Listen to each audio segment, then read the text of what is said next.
Elle n'est pas visible, là? Non? OK. Salut, Sam Wagner! Salut, Pascal Lalancette. Comment ça va? Ça va bien, toi? Ça va aussi bien que lors de la présentation précédente qu'on a faite en même temps, finalement, celle de Karine Paquin que vous avez écoutée la semaine passée. Oui, mais c'est la magie du cinéma. On a même une nouvelle bière cette semaine. C'est hot, c'est quoi? C'est la Méga Fruit Raptor de la Barberie. C'est devenu un classique, là. Mais ça, on en a parlé une couple de fois quand on faisait notre petite présentation, mais pour de vrai, c'est ça notre bière d'été qu'on buvait, là, genre, quand on s'est rencontrés. Là. La Méga Fruit Raptor, c'est elle qui avait sur ma table en arrière de chez nous. À notre lune de miel, là, ouais. C'était ça qu'il y avait. Là. Avant qu'on se découvre pour vrai puis qu'on se rende compte de nos défauts mutuels. Ouais, là. Exact. C'était ça. C'était la Méga Fruit Raptor. Fait que, elle a réussi à alimenter ce que ça prenait pour qu'on fasse ce projet-là. C'est vrai. Je pense que c'est de là qu'est venue l'idée, clairement. C'est une bière pour les gens créatifs, je pense, qui est très inspirante, hein, puis qui peut vous mener loin. Merci, Méga Fruit Raptor. Merci, ouais. Barberie, pour ces bonnes idées-là. Ben oui. Fait que cette semaine, on n'a pas de commanditaire non plus encore, hein? Non, on n'en a pas encore cette semaine. Fait que c'est un peu la même affaire qu'on a demandé la semaine dernière. On est pauvre. On est pauvre, puis on a besoin de payer Léo, qui est encore plus pauvre que nous autres. Puis que c'est lui qui s'occupe du montage à cette heure pour Délo descendre. Ben en fait, il est moins pauvre que nous autres parce qu'on le paye. Ouais, vu de même. Fait que, tu sais... Je voulais pas l'insulter, mais tu comprends. S'il y a bien quelqu'un de riche dans la place, c'est lui. Là, c'est de Léo, genre, c'est lui qui a tout l'argent. Mais il faut le payer pareil. Ça fait que là, on a la ruche est sortie. Là. Oui, la ruche est sortie. Vous pouvez aller sur notre campagne, sur le site de la ruche. Il y a plusieurs levels de donation. Pour une centaine de piastres, on a le partenariat avec la Barberie. Puis vous avez un 4-pack au choix du brasseur qui vient avec ça. Un petit cadeau pour vous remercier de nous aider dans notre aventure. Yeah! C'est la manière principale de nous aider, en fait. Là. Ça fait super longtemps qu'on travaille sur cette campagne-là. On a mis beaucoup d'énergie là-dessus. C'est disponible pendant 60 jours. On va en reparler dans les prochaines semaines. Ouais. Allez-y, parlez-en avec votre famille et vos amis si vous êtes intéressés par le projet qu'on fait. Vous n'êtes pas obligé de donner des gros montants. Ça peut être 10, 20, 30 piastres. N'importe quel montant que vous nous donnez nous aide à poursuivre puis nous aide à se lancer comme il faut, exact. À s'implanter puis à poursuivre cette aventure-là. Le lien est en bas. C'est sûr que le lien est dans la description. Là, fait qu'à aller fouiller, là, le lien il est là. Regardez les contreparties qu'on vous donne. Donnez ce que vous êtes à l'aise de donner. Puis si vous êtes pauvre comme nous autres, bien paumés, puis que vous ne pouvez pas nous aider, vous êtes pas ras pour autant. On vous aime quand même. Hein, oui, Pascal? Absolument. Puis ce que vous pouvez faire pour nous aider dans ces circonstances-là, c'est d'aller sur nos réseaux sociaux, de commenter, de nous rajouter des écoutes, de partir les visionnements sur YouTube pour qu'on ait des heures de visionnement. Mettez des likes sur YouTube, sur TikTok, sur Instagram, sur Facebook. Participez à la communauté. Lancez la discussion en commentaire. Nous autres, on est super proactifs là-dessus. On répond à presque tout le monde. Vous avez le droit de nous insulter. On le prendra pas mal. Là. Ou bien si on le prend mal, c'est pas grave. Je vais tout déverser ça sur Sam, mais je le prendrai pas personnel. Mais si on a des commentaires négatifs, habituellement, on fait des commentaires passifs-agressifs en retour. Fait que c'est super drôle. Prêtez-vous au jeu. On a du fun. Là, on a du fun. Ben oui. Ça fait que là... Merci en tout cas. Merci de nous donner un coup de main. Alors, on reçoit qui cette semaine?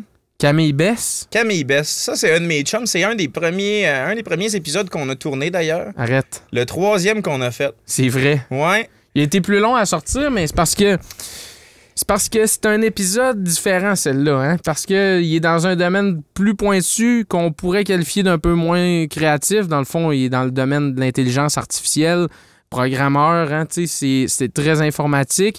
Puis sortir ça comme 3e épisode, on s'est dit ça donnera pas le bon ton, mais pourtant, en fait, la raison pour laquelle on le reçoit, puis c'est essentiellement ça la mission du podcast, c'est d'avoir une diversité de gens créatifs. Ouais. On a eu une conversation qui était, comme tu dis, qui était différente des autres, moins axée sur son processus créatif à lui, parce que c'est pas sa perception de son travail. Il y a pas on associe souvent trop créativité puis art ensemble, tu sais. Ouais. Car dans les faits, on peut être créatif en étant un comptable. Il y a des comptables qui sont calissement créatifs pour trouver une manière de maximiser nos revenus, tu sais. Ils se verront pas nécessairement comme des êtres créatifs. Effectivement. Puis Camille, c'était ça le principe. Il disait, je vois pas ce qu'il y a de créatif là-dedans. Mais nous autres, on le trouve super créatif, puis on peut le voir dans l'épisode que même s'il le sait pas puis il l'assume pas, c'est quand même quelqu'un de très créatif. Puis On a parlé aussi beaucoup de... Des applications possibles de l'intelligence artificielle. Dans le domaine créatif. Le domaine créatif, exactement. D'ailleurs, il nous a envoyé par la suite, après l'épisode, quelques liens vers des applications qui sont en développement. On a tout entendu parler de DALL-E, c'est un site, l'intelligence artificielle qui fait des dessins. Mais au-delà de ça, il y a tout un paquet d'applications qui sont en développement. Il m'en a envoyé plusieurs, sont en lien sur l'épisode. Vous pourrez aller explorer ça si vous voulez. C'est la nouvelle manière, c'est une des nouvelles manières de créer. Là, ça s'implante dans la musique, dans le dessin, dans l'écriture. Mais l'intelligence artificielle peut te faire une pochette d'album à cette heure. Il y a beaucoup de bandes de métal qui se font faire leur pochette par des intelligences artificielles.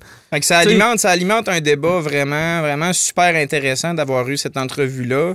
Camille lui-même est une personne fascinante. Il a un parcours vraiment, vraiment intéressant aussi, dont on a parlé pendant longtemps pendant l'épisode. C'est un de nos plus longs. Fait que, amusez-vous. Sur ce, sit back, enjoy, and... Crème, on commence à être timé. Pas pire, hein? Pas pire. Es-tu comme avant? Même affaire. Même affaire. Je me sens dans ma cour en été. Récemment, hein?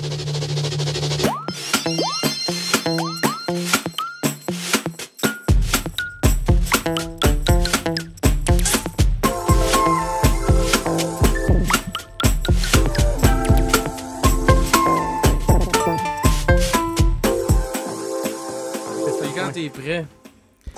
Ouais. Écoute, comment ça a commencé? Donc, comment je suis débarqué ici déjà? Avant d'avoir un accent bizarre, pseudo-québécois, pseudo-français. Je suis arrivé ici pour faire mon doc. Là, j'avais fait bac maîtrise. J'ai fait 2 maîtrises en France. Une en robotique appliquée industrielle. Là. Les gros bras qu'on voit sur les usines Tesla. Là. Les chaînes de montage et compagnie, ouais. Comment ça? Avant que ça devienne trop automatique. Puis j'avais touché à l'IA là-dedans. Et donc, j'ai fait une maîtrise recherche en IA par la suite. Mais en France, on a l'avantage, là, il y a un tronc commun entre les deux. C'est comme les crédits de cours que tu peux passer d'un cours à l'autre. Là. J'ai gagné une année à faire basiquement, j'ai fait juste une année de recherche après ma maîtrise pro. Et donc, après avoir fait ma maîtrise de recherche, je cherchais à faire un doc. Faire un doc en France, pas tant. Mais en fait, à l'époque, en IA, on parle à l'époque, c'était 2005. L'IA n'avait pas encore tout à fait décollé. On était encore dans les vieux trucs qui accrochaient pas tant que ça. Ça ressemblait à quoi à cette époque-là? L'intelligence artificielle. Ouais, c'est utilisé pour quoi? En dehors des jeux d'échecs, pas grand-chose. Les jeux d'échecs puis Mortal Kombat. Là. Ouais, même à ça, les jeux vidéo, ils étaient pas... non, ils étaient pas capables encore. Ils appelaient ça de l'intelligence artificielle. Ouais, c'était des règles. Mais ouais, tu sais, les vieux systèmes experts, là, ce qu'ils appelaient des systèmes experts. Donc, du monde qui vient expliquer à une machine comment tu dois réfléchir. C'est pas Elle avait aucune capacité d'apprentissage propre. Non. C'était, tu lui dis, voici, dans tel cas, tu fais ça, dans tel cas, tu fais ça, dans tel cas, tu fais ça. Il n'y a aucune créativité de la machine. Aucune nouveauté de la machine. On pourra parler de l'aspect créatif de la machine aussi à un moment donné. Ça peut être rigolo. Ça peut être un aspect intéressant aussi. Mais donc, c'est ça. Donc là, à cette époque-là, l'IA n'était pas là pantoute. Et donc les financements en IA n'étaient pas là partout non plus. Donc faire un doc en IA, c'était pas magique. Pourtant, à cette heure, on entend quasiment Yeg parler de ça. À cette heure, c'est facile. Tu claques des doigts puis je te trouve 4 financements pour un doctorat. Tu veux faire un doctorat en IA? Peut-être. J'ai des financements. C'est facile. On cherche du monde. On cherche vraiment des étudiants gradués qui veulent faire des maîtrises et des docs en IA parce qu'on a besoin de monde, mais parce que ça manque de personnel qualifié là, présentement. Mais à cette période-là, pas du tout. Donc, en France, 0 puis une barre pour avoir un financement, il faut être dans les 3 premiers de ta cohorte de 15. J'étais 4e ou 5e, fait que j'avais pas le droit à un financement national. Du coup, il fallait que je me trouve un financement propre. Donc, soit une entreprise. En France, il y a ce qu'ils appellent les thèses CIFRE. C'est une entreprise qui te paye pour ta thèse, puis tu fais ça en entreprise. Tu fais ta thèse en entreprise. Est-ce que tu es obligé de... Tu fais-tu une thèse, mettons, qui va dans le sens de ce que les autres ont besoin? Ouais, c'est ça. Fait que c'est quasiment travailler pour eux. Exactement ça. Tu travailles à rabais. En fait, tu es exploité pour développer de la R&D. Basiquement. Au quart du salaire que tu ferais si tu étais vraiment employé. Ce que tu fais aussi quand tu es au doc ici, hein, présentement, on se le dira. Tu sais, un doctorant est payé, je pense, 25 000 net par année. Alors qu'il a une maîtrise en poche. Puis qui contribue directement à l'avancée du savoir humain. Là. Exactement ça. Fait que, tu sais, on s'entend que les doctorants sont aussi exploités au Québec, mais à cette époque-là, ben, écoute, c'était le fun, puis je t'ai même pas payé 25 000. À cette époque, c'était encore 18 000 par doctorat quand tu étais étudiant doctorant. Donc, j'avais une bourse, je me suis fait offrir une bourse, donc je suis venu ici avec l'objectif de rester 3 ans, faire mon doc, puis repartir en France. Puis finalement, finalement j'ai raté ça, ouais, c'est ça. Ça fait partie d'un de tes échecs dans ta vie. Un échec terrible et absolument phénoménal. Non, mais qu'est-ce qui m'a fait rester? Mettons l'hiver de côté. Parce qu'on s'entend que je viens de Toulouse, fait que côté chaleur, on est un peu plus gâté, là. Non, qu'est-ce qui m'a fait rester? Non, c'est la chaleur humaine plus, puis l'ouverture des gens, la facilité de communication, puis le fait que, je sais pas, il y a une forme d'ouverture. Après, j'étais dans un milieu universitaire, on s'entend que quand tu vas trouver dans d'autres milieux, il y a peut-être une certaine forme de fermeture, mais toujours un côté plus humain, plus chaleureux, que tu vas retrouver, que tu n'auras pas chez les Français, chez le Français moyen, mettons. Et je fais de la généralisation abusive, parce que on s'entend qu'il y a des gentils partout, il y a des cons partout. mais c'est ça. Mais non, c'est ça. Là, je suis resté pour cette ouverture-là. Puis après le doc... Tu avais une bourse qui t'amenait pour venir faire un doc ici. Est-ce que c'était pour un sujet spécifique que tu avais déposé? Quel genre de projet tu venais faire? C'est pas moi qui avais déposé le projet. C'était mon prof qui avait été chercher un financement pour la défense canadienne. J'aidais à planifier de la défense de navires de guerre, donc la défense automatique. OK. Qu'est-ce qu'on fait quand on se fait attaquer de manière à avoir une réponse plus rapide que si c'est un humain qui dit « Ah, on se fait attaquer, il faut appuyer sur le bouton, puis le machin. » Puis là, on se rappelle qu'on était à une époque où l'IA était vraiment pas aussi développée qu'à cette heure. T'as-tu amené, dans le cadre de ce projet-là, t'as-tu amené un bout d'innovation qui nous amène vers l'intelligence artificielle telle qu'on la connaît aujourd'hui? Écoute, à ce moment-là, on était dans du... on était dans les trucs à base de règles, comme je disais, là. Puis nous, on allait chercher des modèles un peu plus intelligents, un peu plus intéressants, on va dire, parce qu'ils utilisaient des probabilités. Donc, ils étaient capables de gérer plusieurs cas en même temps, et pas juste si ça, alors ça. Mais si une de ces choses-là, avec telle probabilité, alors on va faire telle et telle chose avec telle probabilité. Des modèles bayésiens, mettons. Des modèles bayésiens, des modèles markoviens, des modèles un peu plus complexes. Et que les ordinateurs parvenaient maintenant à calculer qu'on ne pouvait pas faire avant. OK. Puis c'est ça, le gros, on pourra en reparler, là, mais la grosse explosion en 2010-2012 de l'intelligence artificielle, c'est essentiellement la puissance de calcul. Tu sais, on a découvert qu'on pouvait utiliser des cartes graphiques pour faire du calcul scientifique. Là. On a essentiellement doublé la puissance des ordinateurs en pas longtemps. Là, et plus que ça, ouais, on a décuplé facilement la puissance de calcul. Puis on rajoute à ça toutes les données qui ont été accumulées, puis qu'on a trouvé l'explosion d'Internet, l'explosion des gros centres de données comme Google, comme Amazon, comme Facebook, les GAFAM, qui s'appelle plus Facebook, qui s'appelle Meta maintenant. Ouais. On dit des gamins. Parlant d'innovation, c'est pas un grand succès jusqu'à maintenant, cette transformation-là. Le sujet Meta. Mais non, c'est ça, là, les données, la puissance de calcul et quelques innovations scientifiques là, qui ont permis l'apogée de l'IA en 2010-2012. Mais j'avais déjà fini mon doc, moi, à ce moment-là. J'ai fini en 2010. Et donc, quand j'ai fini mon doc en 2010, ça n'avait pas encore explosé non plus, fait que je me suis retrouvé sur le marché du travail avec un doctorat en IA et personne qui veut faire de l'IA. Parce que on n'avait pas encore la puissance de calcul là, à l'époque. Donc, je me suis retrouvé à aller enseigner. Je voulais enseigner. C'est pour ça que j'avais fait un doc au départ aussi. Là. Je voulais aller enseigner à l'université. J'ai fait quelques charges de cours à l'université. Je me suis rendu compte que l'université en France et l'université au Québec, c'est pas du tout la même chose en termes de pratique étudiante. Un étudiant au Québec est un client de l'université. OK. Puis, à l'inverse, en France, un prof est tout puissant, c'est tout, puis il a le pouvoir et le contrôle total de sa classe. Ouais. Il doit y avoir un juste milieu entre ces deux choses-là. mais le client étudiant québécois qui exige qu'on lui mette sa cote, machin, et puis qui vient... Enfin, parce qu'il a payé pour ses crédits. Là, parce qu'il a payé pour ses crédits, même s'il paye pas si cher que ça comparé à d'autres provinces à côté, là, mais il y a un juste milieu. Bon, encore une fois, on va mettre un disclaimer, généralisation abusive.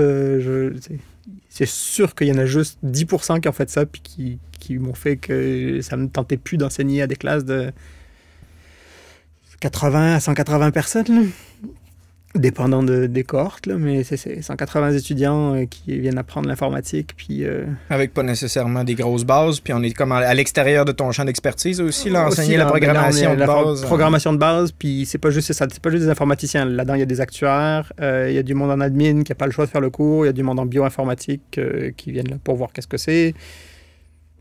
Il y a des touristes.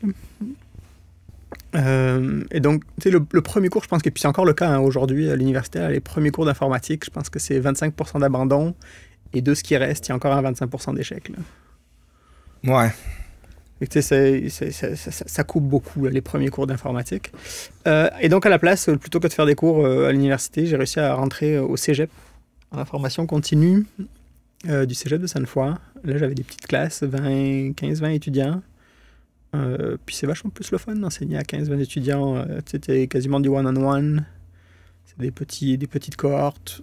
Ça reste du matériel simple aussi à expliquer. Puis ça permet de revenir à la base puis de solidifier sa base. Tu as plus de latitude probablement dans ce que tu peux leur proposer d'un projet que tu veux leur faire monter ou parce que tu peux les accompagner un petit peu plus. Là, tu sais, Au début, oui, c'est ce que j'avais.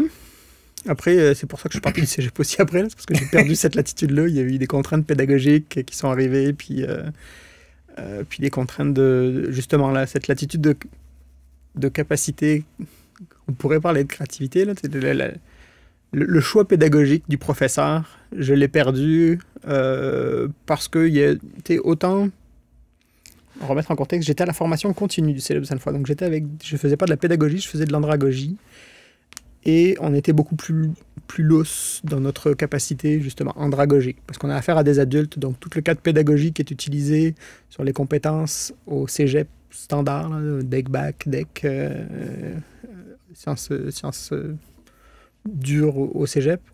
On ne l'avait pas parce qu'on était avec des adultes. Et donc, c'était beaucoup plus lousse. Et donc, il y avait certains conseillers pédagogiques qui nous aidaient, qui nous encadraient. Était vraiment, on était relax, là, on travaillait en équipe, puis ça allait bien. Puis on est tombé à un moment donné sur des conseillers pédagogiques qui étaient beaucoup moins lousses et beaucoup plus cadrans et beaucoup plus exigeants sur certains aspects. Et une rigidification de la bureaucratie collégiale, on va dire ça comme ça. Et donc, je me suis retrouvé dans un carcan qui m'intéressait moins. Et ça a donné que je me suis fait recontacter par l'université pour revenir. C'était à l'époque le Centre de recherche en données massives de l'Université Laval venait d'être créé. Puis, il commençait à recruter des mondes parce qu'il commençait à avoir beaucoup de projets. Et il commençait à y avoir beaucoup d'argent qui rentrait à l'université pour faire de l'IA. Là. C'est là que le boom a commencé. Hein? Ouais, à l'Université Laval, c'est dans ces temps-là que le boom a commencé. Là, on parle 2015-2016. Moi, je me suis fait recruter en 2018. Donc, eux, ils avaient eu le temps de monter un gros projet de recherche en assurance. Puis, ils avaient débloqué des budgets comme plusieurs millions de dollars pour faire des... On parle, je sais pas, là, une douzaine de maîtrises, une quinzaine de doctorats dans un seul projet. Là, c'est un peu de même, ça a commencé avec les assurances. C'est comment que c'était utilisé à ce moment-là?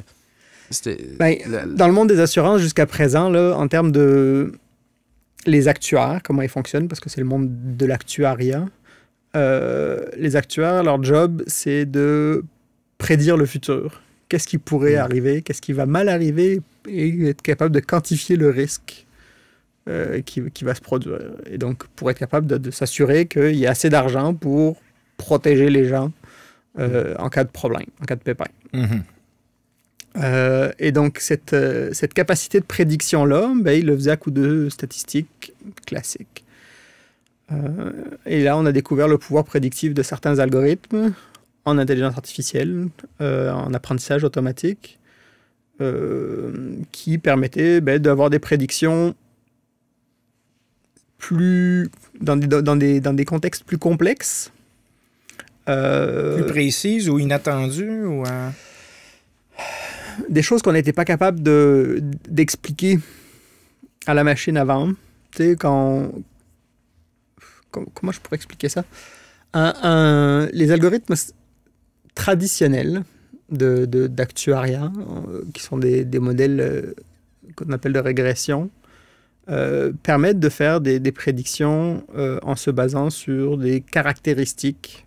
Donc, par exemple, ton âge, ton sexe, là où tu habites, ils savent que selon ces choses-là, il y a un certain risque qui est associé. Par exemple, basiquement, ils disent que les hommes conduisent plus mal que les femmes en moyenne. Mm-hmm. Donc, les hommes payent plus cher leur prime d'assurance. C'est un algorithme là, qui décide ça. Non, ça, c'était les actuaires qui décidaient ça. OK, c'est ça. Okay. Ça, c'était les actuaires qui décidaient ça. Mais c'était vrai, dans les statistiques, en moyenne, les hommes conduisent plus mal que les femmes. Les hommes ont plus d'accidents que les femmes. Conduisent plus vite, peut-être. En tout cas, plus mal, plus vite, plus... Ils ont plus d'accidents. Ils brisent plus de voitures que les femmes. Ils coûtent plus cher. C'est ça. Comme ils coûtent plus cher, on les fait payer plus cher en moyenne. Et l'idée d'aller intégrer de l'IA là-dedans, c'est de dire, écoute, il y a certaines catégories d'hommes qui coûtent plus cher. Et comment est-ce qu'on sépare les hommes qui coûtent plus cher des hommes qui coûtent moins cher? Comment on segmente le risque? C'est ça qu'ils appellent. Et il y a des algorithmes qui permettent de le déterminer automatiquement, mais sans qu'on sache comment il le fait. C'est intéressant, ça. De la même manière que, par exemple, à un enfant, tu peux lui expliquer, par exemple, je sais pas, là, tu peux lui donner une règle. Tu ne sors pas de tel cadre, de telle zone. Ça, c'est une règle. Si tu sors de là, je te chicane, typiquement. Ou tu peux lui montrer par l'exemple. Si je sors, ouch, je me fais mal. Ouais. Mais si je reste... Et si je reste, tout va bien. Ça, c'est dangereux. Tu peux lui montrer, tu peux lui dire, ne touche pas le feu, ça brûle. Ou il peut essayer d'aller toucher puis se rendre compte que ça va brûler. Il y a deux façons d'apprendre. Soit tu lui expliques la règle, soit tu lui montres un exemple. Jusqu'à présent, on ne faisait de l'intelligence qu'à base de règles. L'apprentissage automatique ici est venu faire de l'apprentissage par exemple. Donc avec des exemples de cas, un accident d'un gars, un accident d'une fille, on était capable de déterminer c'était quoi les caractéristiques, ou en tout cas, on était capable de prédire quelles étaient les règles sous-jacentes, entre guillemets. On les trouve pas, on les cache dans une boîte, puis on lui dit, si je te donne cet exemple-là, qu'est-ce qui va se passer? Mais on ne sait pas comment il le fait, le calcul en arrière. On n'est pas capable d'extraire la règle encore. Comment tu peux monter, parce que tu sais, à un moment donné, il faut absolument qu'il y ait une opération humaine. Tu sais, ton code, ta boîte noire dont tu parles, il faut bien que quelqu'un l'ait fabriqué. Tu sais, fait... Oui. En fait, comment vulgariser ça de manière intelligente? On fabrique la façon d'apprendre. On donne la capacité d'apprendre n'importe quoi. Et à partir de cette capacité qui est très, très malléable, je suis capable de lui créer les zones où il va apprendre certaines choses, mais on lui fait tellement de malléabilité qu'on n'a pas un total contrôle de ce qui est appris. OK. L'algorithme se développe lui-même? Il se rajoute du code ou il se rajoute de l'information? Non. En fait, il est obligé de généraliser par certains aspects pour être capable de ne pas se tromper. Parce qu'en fait, basiquement, ce qu'on lui dit, c'est là, tu te trompes, là, tu te trompes pas. Là, tu te trompes, là, tu te trompes pas. C'est ça de l'apprentissage. Tu touches le feu, tu te brûles. Tu touches pas le feu, tu te brûles pas. Ouais. Et donc, c'est ça qu'on lui dit. On lui dit, ici, c'est bon, ici, c'est pas bon, essentiellement. Et donc, à partir de ces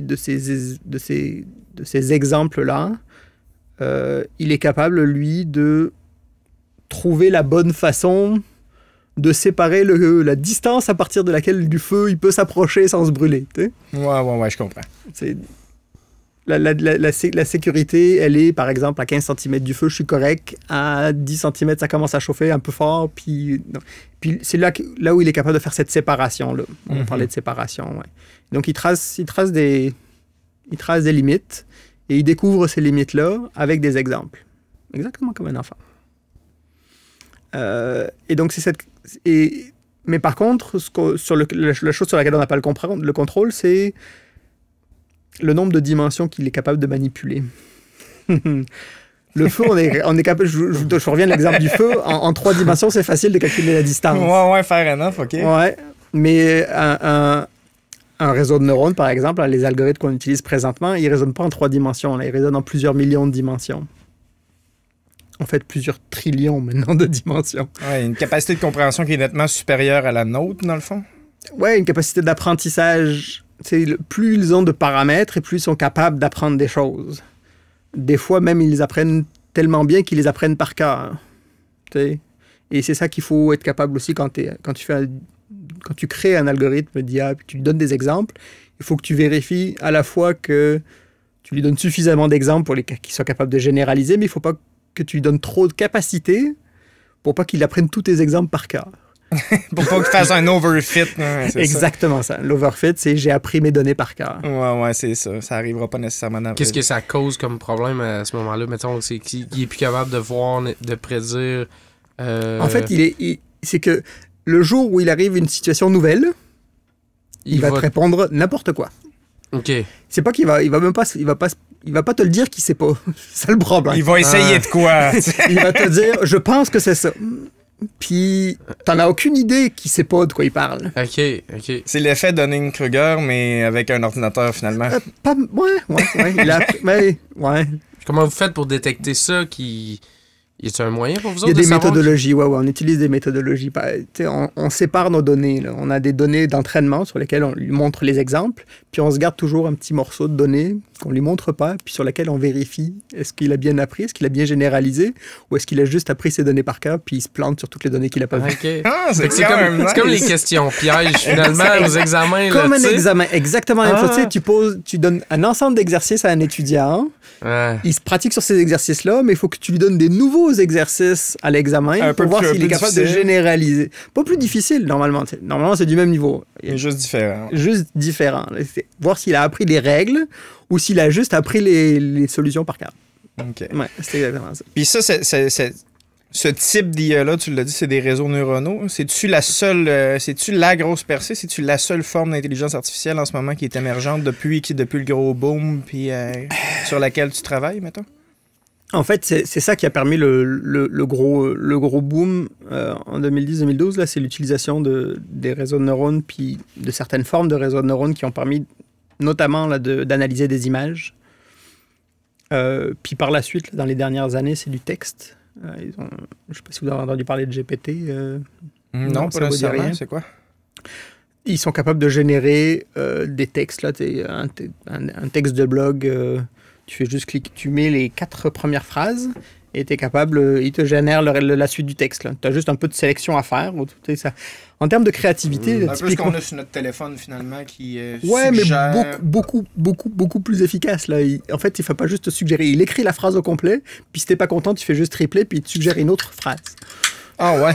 Ouais, une phrase au complet. Là. Il est capable de te générer jusqu'à, je pense qu'on est dans les 280 mots suivants. Là. En restant pertinent par rapport au sujet sur lequel tu essaies d'élaborer? Je vous invite à aller chercher GPT-3 puis de regarder les créations qu'il est capable de faire. Il y a des gens qui, juste en faisant de l'édition, c'est-à-dire qu'ils cliquent sur le bouton suivant, jusqu'à ce qu'ils aient une phrase qui leur convienne. Là.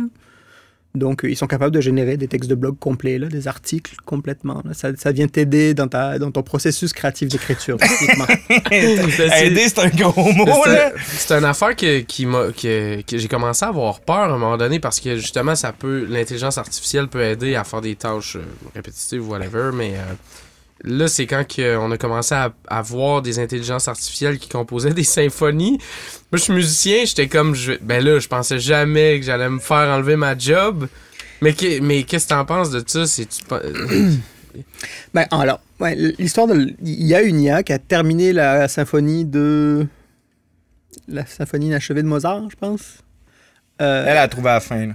Mais en même temps... Elle n'a pas trouvé la fin, elle a suggéré une fin. Fair enough.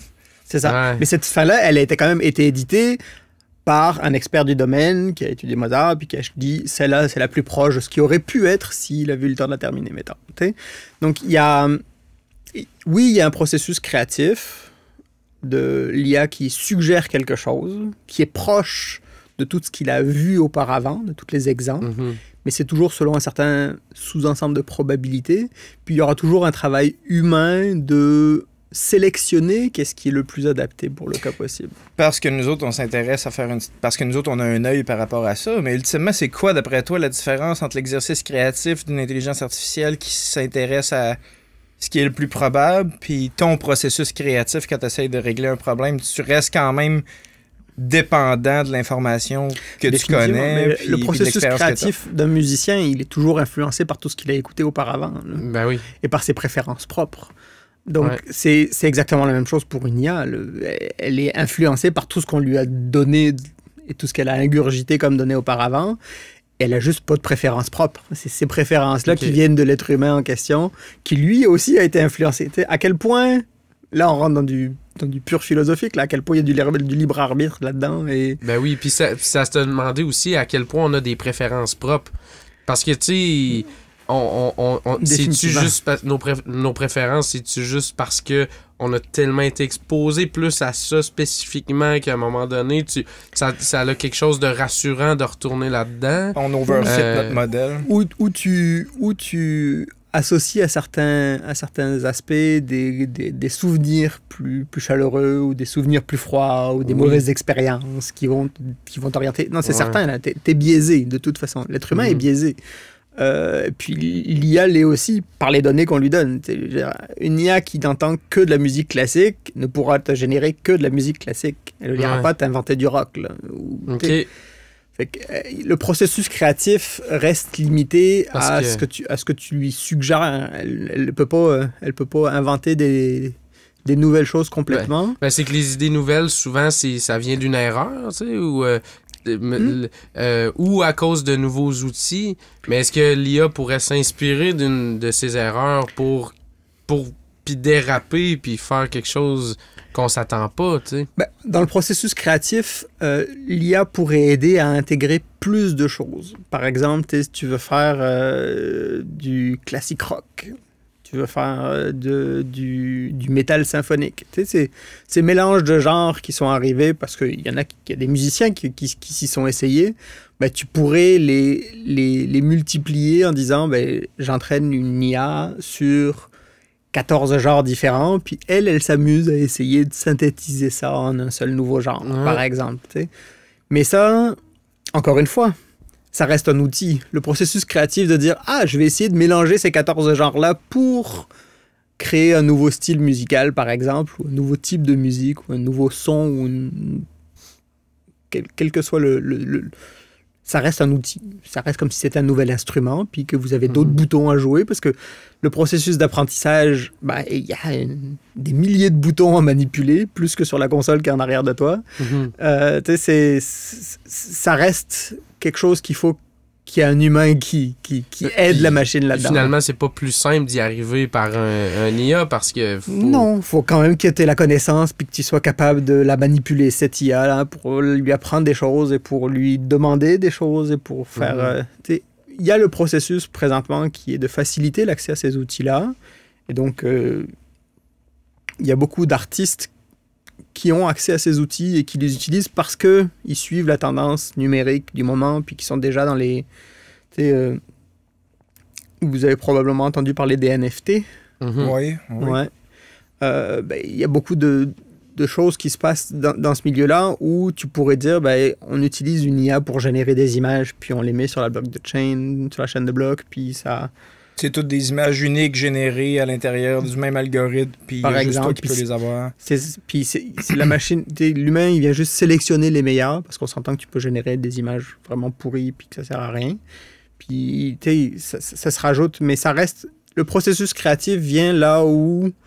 Et peut-être que c'est là où se fait la différence, c'est qu'à un moment, il y a un choix qui est fait. Puis ce choix-là, la machine ne le fait pas réellement, parce que, en tout cas, jusqu'à preuve du contraire, là, il y a une discussion. Il y a eu des discussions sur Twitter sur le niveau de conscience de la machine, à quel point la machine est consciente. Sa manière de synthétiser le beau, la sensibilité de l'humain par rapport à la beauté, ou, tu sais, elle n'est pas capable de faire ça, mettons. Là. On n'est pas encore rendu là. Ça ça prend un jugement extérieur de toute façon. Là. C'est qui dit qu'un tableau est plus beau qu'un autre ou qu'une pièce musicale est plus belle qu'un autre. Ça prend, il y en a pour tous les goûts, il y en a pour toutes les couleurs, il y en a pour toutes les sensibilités. Fait que, tu sais, il y en a qui vont trouver certaines choses plus belles que d'autres qui vont trouver, tu sais, certains trouvent que des tableaux d'art contemporain ressemblent à des tableaux d'enfants de 6 ans. Écoute, c'est chacun... Certains, là, pas nous, là. Nous, on pense pas ça. non, je ne mets aucun jugement là-dedans. Mais tu sais, c'est ça, là, c'est cette notion de cette subjectivité-là, la machine ne l'aura pas pour le moment. Ben, en tout cas, pas à court terme, là, je pense pas. Là. Non, puis même pour l'utiliser comme outil efficacement, peu importe dans quel domaine c'est utilisé, la clé, finalement, c'est d'y donner les bons paramètres, puis c'est toi, quelque part, qui détermine qu'est-ce qui brûle puis qu'est-ce qui brûle pas, j'imagine. Tu lui donnes une certaine limite. C'est toi qui vas encadrer sa réflexion sans nécessairement comprendre comment que ça se développe. Là. Tu lui dis pas à quelle distance, tu lui dis qu'est-ce qui brûle et qu'est-ce qui brûle pas. Ouais. OK. Puis elle, après ça, elle va se gager tranquillement pas vite là-dessus. Ah ouais. Mais par exemple, dans le contexte musical, tu lui dis, étant donné cette séquence de notes-là, voici toutes les notes possibles que tu pourrais avoir après, qui seraient intéressantes de mettre.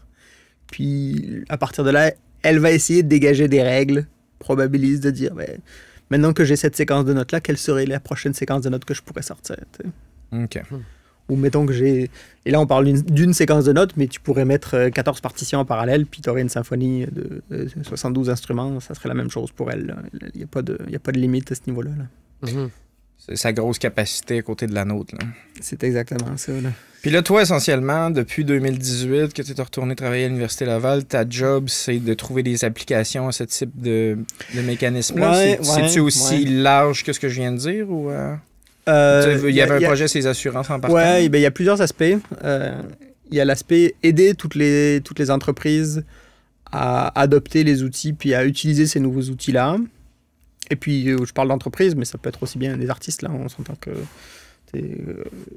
c'est aussi large. Ça va du domaine des assurances jusqu'au manufacturier, à la production de patates. Là.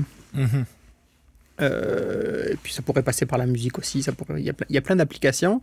C'est accompagner les gens dans la découverte de ces outils-là, puis leur montrer qu'est-ce qu'il est possible de faire, et aussi qu'est-ce qu'il est possible de ne pas faire, qu'est-ce qu'il ne faut pas faire.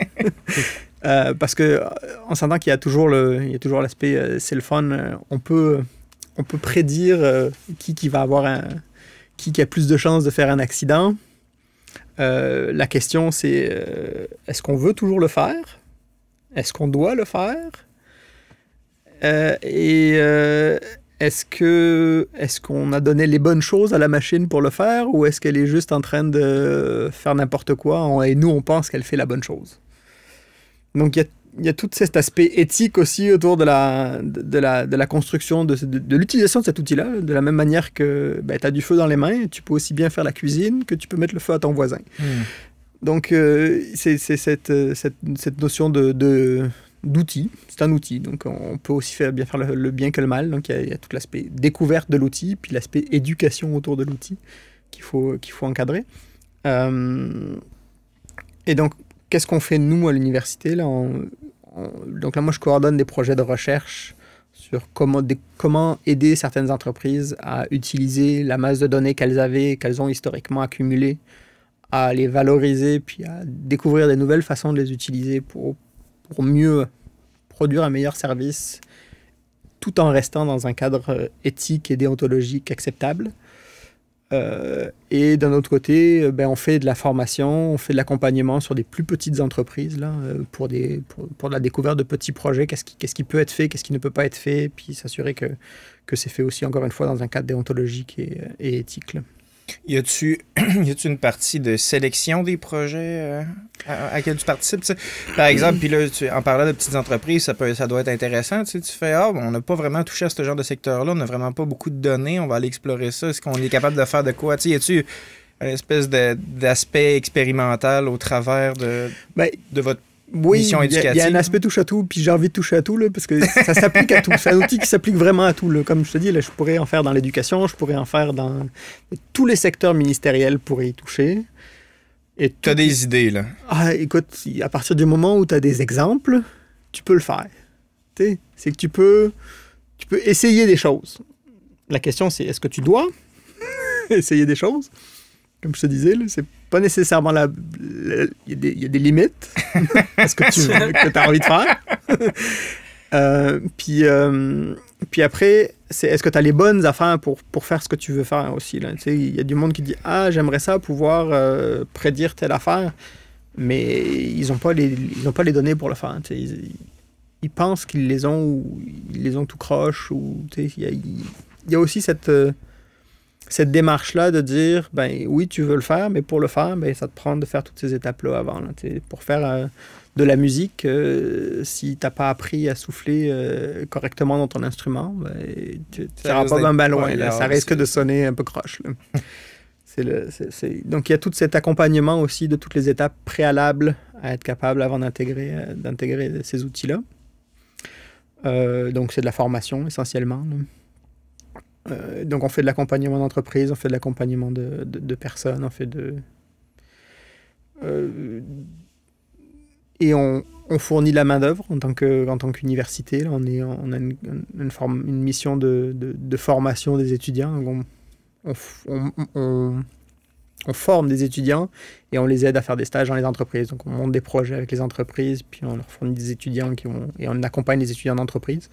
Ça permet à la fois à l'entreprise d'avoir de la main-d'œuvre et d'avoir l'accompagnement qu'eux, ils n'ont pas nécessairement à l'interne aussi. Là. Mettons que je prends une entreprise manufacturière, ben, ils n'ont jamais fait de l'IA de leur vie. Ils ont quelques données qui sont intéressantes parce qu'ils ont pris le temps de la collecter, puis ils se sont dit, ou ils sont venus nous voir avant, on les a rencontrés, on a discuté quelques heures. Revenez nous voir dans quelques mois quand vous aurez collecté telle et telle donnée de telle et telle façon. À ce moment-là, ils nous reviennent, on leur dit, bah, écoutez, on va monter un projet, on a un étudiant, et l'étudiant s'en va sur place, et on accompagne l'étudiant pendant 2 sessions pour les aider à intégrer ces outils-là. Là. À monter ce projet-là. C'est un nouveau craft, finalement. Là. C'est la même affaire que quand on a commencé à avoir des presses à imprimer ou n'importe quel outil vraiment fondamentalement révolutionnaire sur la manière de travailler. Fait que là, les opportunités sont comme infinies, là. Ben, infini, je sais pas, mais large, oui. J'irai pas dans les absolus, là, mais ouais, ça s'applique dès lors qu'il y a quelqu'un qui prend le temps de collecter des exemples à montrer à quelqu'un. Si tu es capable de former quelqu'un à faire la job, tu es capable de former un ordinateur. Un ordinateur. Je vais dire, si tu es capable de former quelqu'un en lui montrant des exemples, suffisamment d'exemples, tu es capable de former une machine par l'apprentissage automatique. Après, on fait beaucoup aussi de la limitation en disant ça sert à rien d'utiliser l'apprentissage automatique tout le temps. Je veux dire, si tu es capable de formuler des règles qui te disent fais la job de telle et telle façon, va pas utiliser une intelligence artificielle. Écris tes règles, puis fais un algorithme standard de programmation. On va pas là-dedans. Non, c'est ça. Il y a aussi ce travail-là de dire ça sert à rien d'utiliser de l'IA pour certaines choses. Il faut poser les limites, puis leur dire ça sert à rien d'utiliser un marteau pour une vis. C'est parce que ça serait trop gros pour rien ou ça serait juste même pas le bon outil? Ça le ferait même pas comme faut. Là, non, finalement. C'est ça. Là, c'est juste pas le bon outil. C'est quoi le proverbe? Celui qui a un marteau voit des clous partout? Ouais. Je l'ai jamais entendu, mais... c'est comme... Le jour où tu as besoin d'une scie, ça sert à rien de taper avec un marteau jusqu'à ce que la planche, elle coupe. Là. Tu feras pas une bien bonne job. Non, c'est ça. Donc, non, c'est vraiment... Il y a des moments où il n'y a absolument pas besoin de l'IA. Il y a des moments où c'est même l'IA est fortement non recommandée parce que tu vas juste essayer d'accumuler des choses qui sont pas pertinentes. Là. OK. Là, tu as abordé beaucoup la question de l'éthique parce que j'aime bien ça, la question du choix là, dans le processus créatif. Oui. Ça peut être un critère important, évidemment, la déontologie. Là, puis surtout avec des affaires de même, là, on en parlait un peu dehors. Si on commence à avoir de l'information très spécifique sur les gens, on est capable de faire des affaires fancy. Là. D'ailleurs, on a des exemples de ça pas mal avec les réseaux sociaux. Là. Mais en dehors de ces considérations éthiques-là, y a-tu des choses qui t'attirent particulièrement en termes de comment on pourrait utiliser cette technologie-là? T'sais, quel genre d'innovation, toi, tu trouves intéressante qui te donne envie de pousser? Parce que c'est tout du nouveau stock, tu défriches, là, ça fait, en fait, ça fait 10 ans, Max, que ça se fait sérieusement. Là. Ben, en fait, même ça fait pas 10 ans que ça se fait, là, ça fait 3, 4, 5 ans que ça se fait dans les grosses compagnies qui étaient déjà prêtes puis qui ont été montées autour de la donnée. Puis là, ça commence à débarquer dans les petites et moyennes entreprises qui sont aussi dans un aspect plutôt numérique. Et ça commence tout juste dans les compagnies traditionnelles, dites traditionnelles qui étaient papier, crayon. Juste avoir le domaine de la santé, encore une fois. Là, On s'envoyait des fax il y a 2 ans, début de pandémie. Là. Ouais. Exactement. Ben, qui continue encore, là, c'est ça. D'une certaine façon. Là. Mais tu sais, ça progresse. Donc là, il y a une partie transformation numérique. Et après, une fois que la transformation numérique est faite, ben, il y a la côté intelligence d'affaires qui doit être réalisée. Être capable d'analyser qu'est-ce qui se passe dans ta compagnie de façon numérique avant d'être capable d'essayer de prédire ce que tu vas faire à partir de cette chose-là. Puis une fois que tu es capable de prédire ce qui va se passer, ben, qu'est-ce que je fais comme décision et qu'est-ce que je prends comme décision à partir de ce que je pense qui va se passer. C'est les 3 niveaux là, de là. Et la partie de choix, qu'est-ce qu'on veut faire, qu'est-ce qu'on veut développer comme projet. En vrai de vrai, je m'intéresse à tous les projets qui peuvent sauver du temps sur des tâches inutiles. Parce que c'est essentiellement là où elle est bonne, l'intelligence artificielle. Tu sais, tous les trucs automatisables qui sont pas automatisés. Il y en a tellement, là. Les jobs de drone, là, que les gens, sans armes, que les gens ils font juste distribuer de l'information. Exact. Là, tu prends tel papier à une place, puis tu le ramènes à telle autre place, puis tu transfères juste parce que la bureaucratie le dit ou parce que le protocole te dit qu'il faut qu'il y ait telle et telle signature à telle place. Et donc, il y a une personne qui prend, puis qui va demander les signatures aux différentes personnes, qui pourrait tout automatiser. Tu n'as même pas besoin de l'IA pour ça. Tu as juste besoin d'avoir un bon système informatique. Donc, il y a tous ces aspects-là. Et puis, une fois que tu as tous ces bons systèmes informatiques-là, ben, d'être capable d'automatiser les tâches qui requièrent un minimum d'intelligence, qui pourraient être réalisées par un enfant de 5 ans si tu lui donnes les bons exemples. Et là, tu peux y mettre une IA là-dessus. Et ça laisserait juste. Faire des souliers en Chine, finalement ou... Ben, typiquement, tu sais, maintenant, faire des souliers, je sais pas, c'est Nike, là, ils ont fait une usine à souliers qui rentre dans 3 mètres cubes. Ah ouais? Ah, ok. Ouais. Ils sont capables de te poser c'est quoi, c'est un quart de conteneur, là. Ils te posent un quart de conteneur sur le trottoir, puis tu peux faire ta commande, puis ça chie des souliers, là. De la couleur que tu veux, avec les logos, la forme que tu veux, puis ouais, non, je pense qu'ils ont fait un truc comme ça, là. Parle-moi d'une affaire qui est du futur. Puis c'est juste de la bête automatisation, là. Il y a de la technologie là-dedans, là, mais c'est de l'automatisation, là.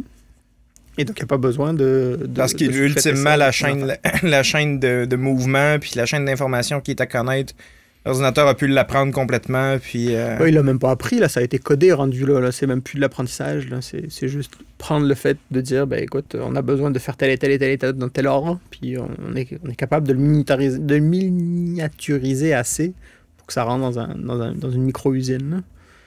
Mais c'est ça, là, tu sais, c'est pas des... Ces technologies-là sont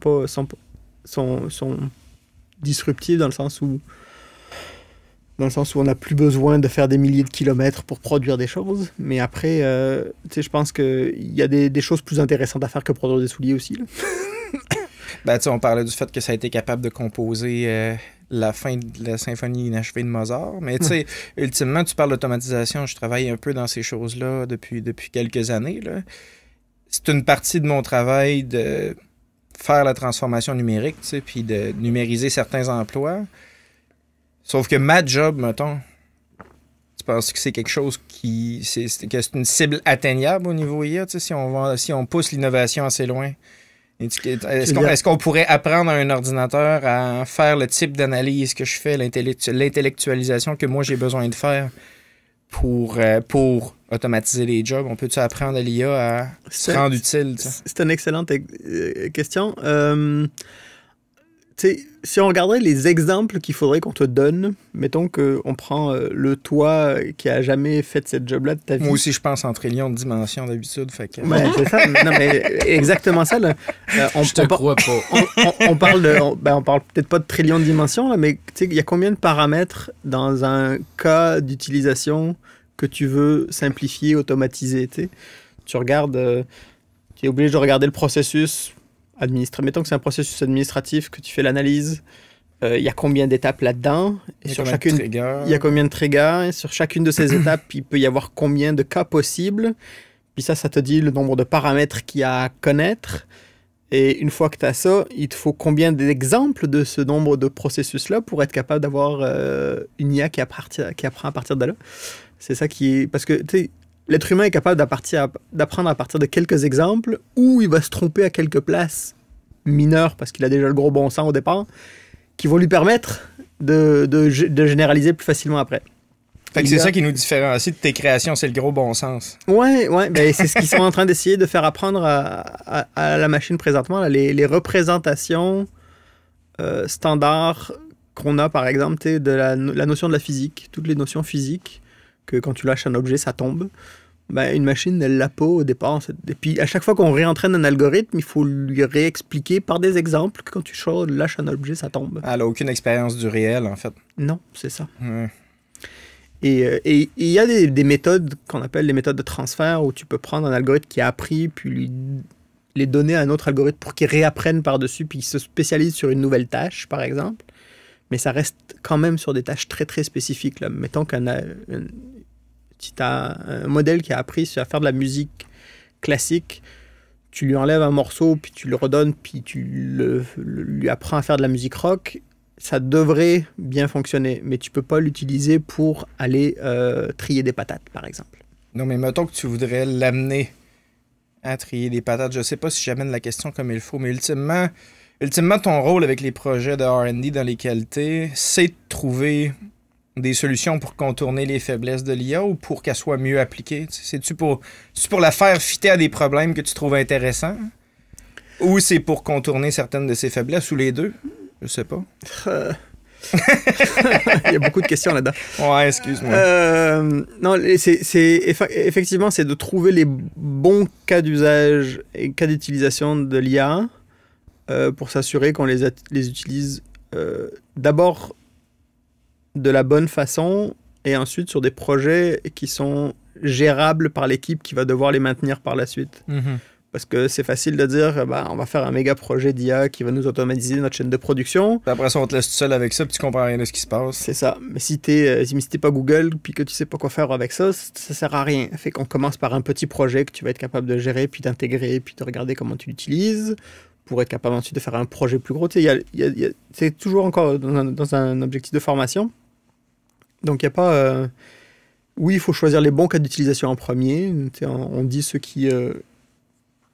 les quick wins, les low hanging fruit, les quick wins, qui te permettent d'avoir un retour sur investissement assez rapide avec peu d'efforts. Ça génère de l'engagement aussi, c'est sûr. Puis ça permet, c'est ça là, aussi aux décideurs de dire finalement ça peut fonctionner, ça coûte pas si cher que ce qu'on pensait parce que c'est des petits projets qui permettent de dégager du temps à des gens qui font des tâches répétitives qui servent à rien. Là. Qui peuvent être faites de façon automatique et qui permettent de... Mais en termes de capacité de remplacement, l'IA, je pense pas qu'elle soit... Elle a une capacité de transformation de la même façon, comme tu disais, là, la machine à l'imprimerie ou le métier à tisser. C'est comme la révolution industrielle, là, quand ils ont... que tu n'avais plus besoin de 4 milliards de personnes qui tissent du tissu en permanence. Tu as juste une machine qui le fait, puis t'économises du temps pour être capable de faire d'autres travaux que les machines ne sont pas capables de faire. Et donc, ça va juste transformer les métiers usants mentalement. Tous ceux qui sont pénibles mentalement. Pas nécessairement physiquement, parce que ça, c'est plus de la machine robotique, là. Mais tous ceux qui sont pénibles mentalement, là, qui sont répétitifs et que tu as l'impression d'être inutile, puis que machin, c'est là aussi qu'il va y avoir les plus gros gains, je pense. Là. Puis c'est ça, peut-être pour revenir à la créativité, là, qui va permettre aussi aux gens de se concentrer sur des choses plus créatives, puis d'aller, comme on revient à GPT, là, plutôt que de dire il faut que j'écrive des phrases, puis que j'écrive et que j'écrive et que j'écrive pour voir à quel point telle phrase est meilleure que telle autre. Là, j'ai juste une machine qui m'écrit, mais qui me pousse des phrases, puis j'ai juste à choisir celle que je préfère. C'est celle qui me paraît la plus adaptée. Même principe en musique, plutôt que d'avoir à essayer une quinzaine de morceaux de partition, là, c'est la machine qui me suggère des morceaux de partition, puis j'ai juste à choisir celle qui me paraît la plus adaptée selon le mood, selon ma préférence personnelle, selon la préférence du groupe, selon selon les critères que je me définis moi. Là, puis c'est pas la machine qui va être capable de déterminer cette chose.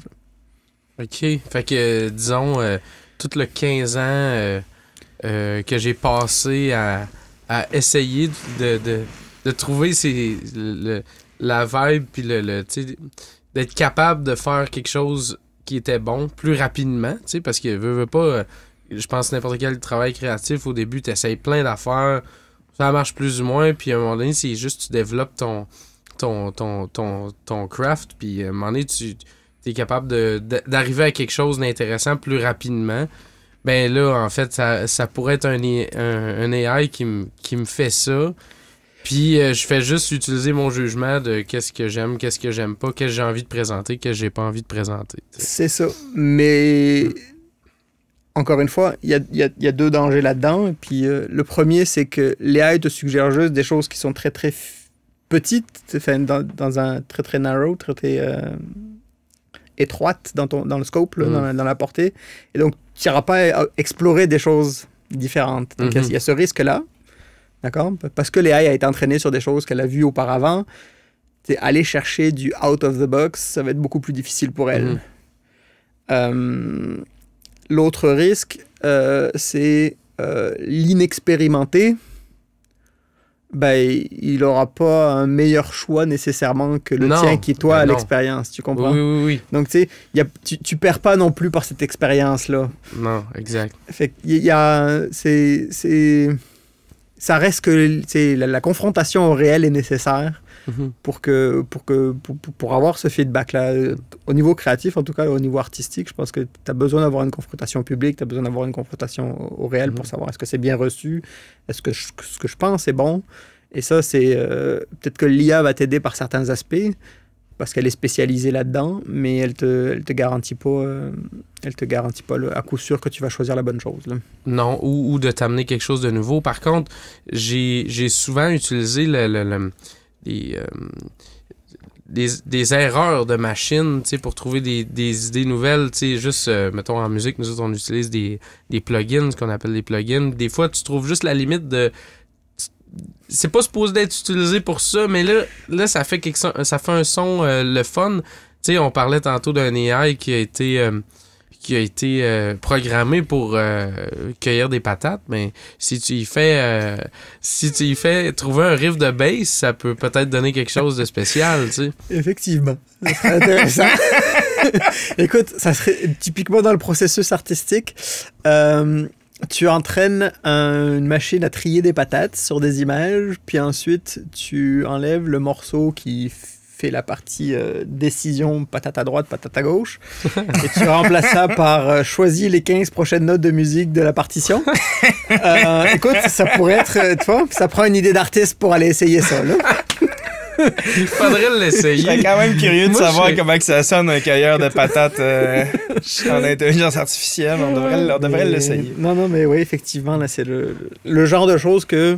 Mais, tu vois, ça reste un outil qui est quand même super complexe. De la même manière que je peux pas m'asseoir à la table de mixage puis commencer à jouer avec les boutons puis comprendre chaque bouton, il fait quoi. Je suis un peu déçu. Je surestime tout le temps tes capacités.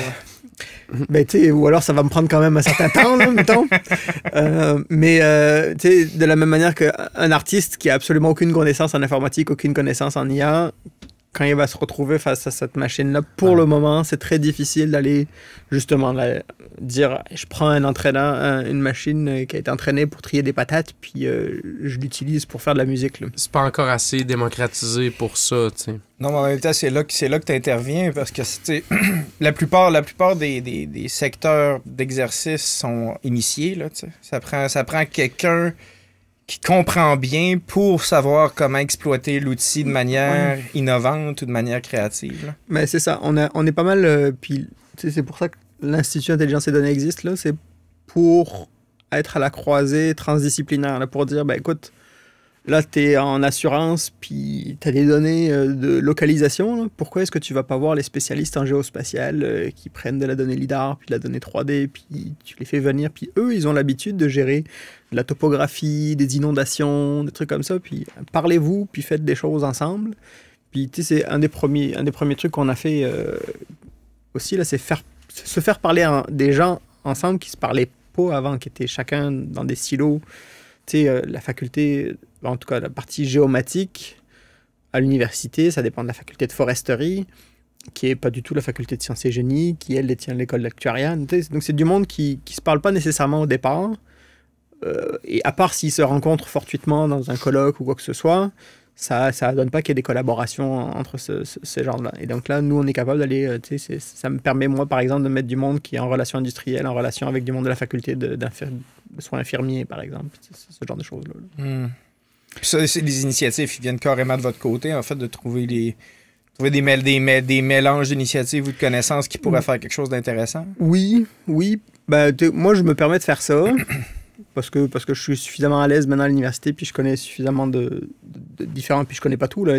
Par exemple, c'est tout récent qu'on vient de mettre les pieds, par exemple, en agronomie ou en nutrition ou sciences politiques. Ça fait quelques mois que j'ai mis les mains là-dedans.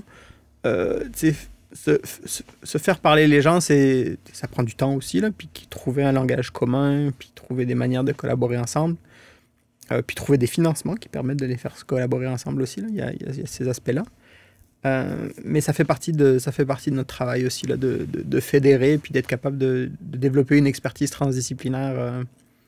Et puis ça va être la même chose dans un processus artistique, là, si tu veux faire découvrir des nouveaux sons, par exemple, à du monde qui est limité, entre guillemets, à de l'acoustique, parce que la musique, je pense que de toute façon, les gens sont déjà plus ouverts au départ. Mais tu sais, si quelqu'un se limite, par exemple, juste à des sons électroniques, puis que tu veux y intégrer de l'acoustique ou ce genre de choses-là, tu es obligé d'avoir des gens qui sont capables de faire le pont entre ces affaires-là.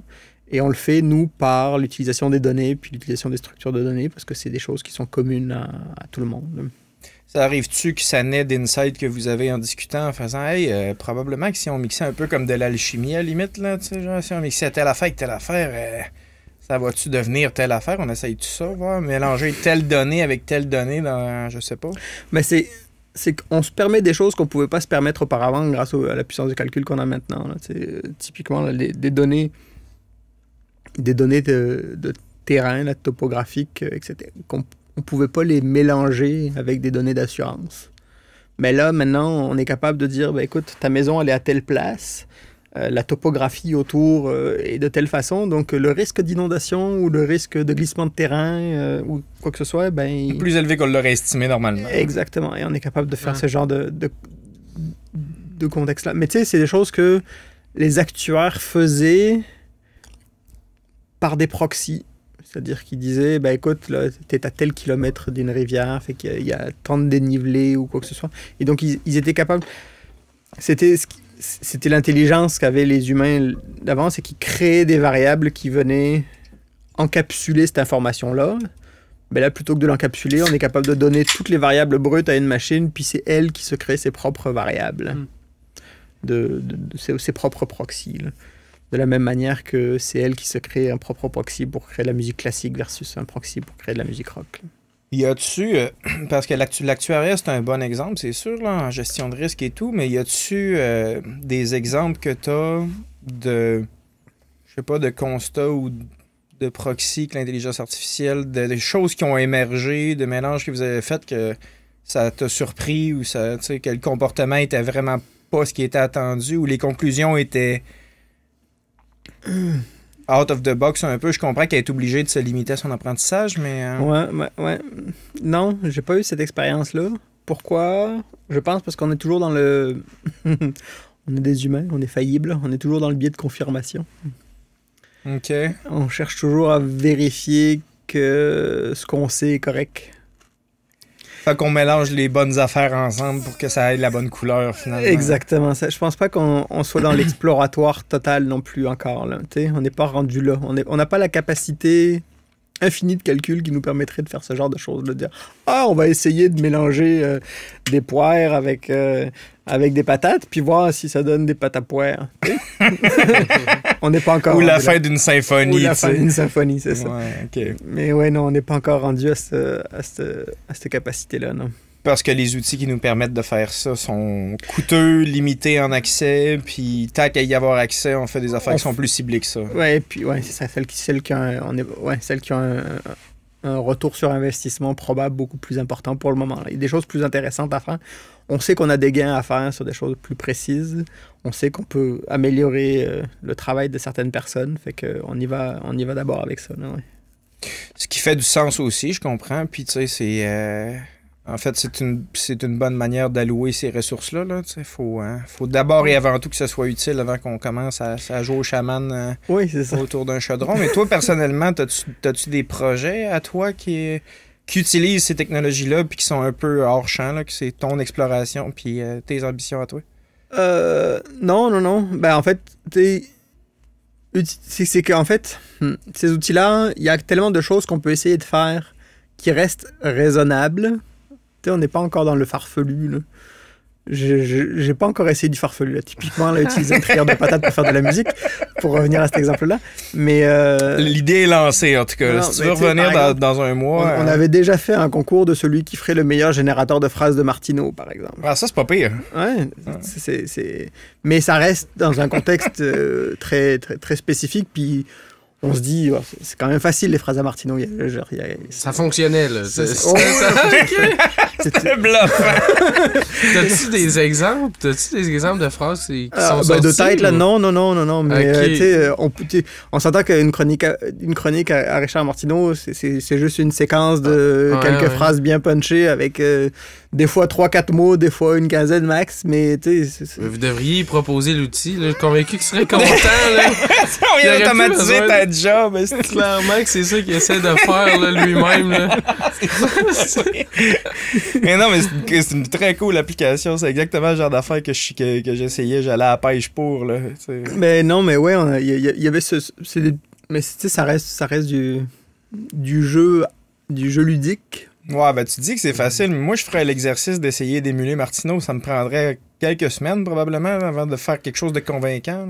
Et si on met de côté l'apprentissage informatique, là, la partie programmation, il y a maintenant de plus en plus les genres de marketplace avec des modèles pré-entraînés.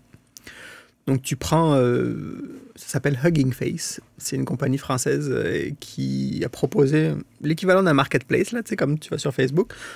En plus, c'est gratuit. Donc, les gens entraînent leurs modèles sur des exemples sur leur dataset, puis ils offrent les modèles qu'ils ont entraînés aux gens. Donc, tu peux juste télécharger le modèle, puis le réutiliser.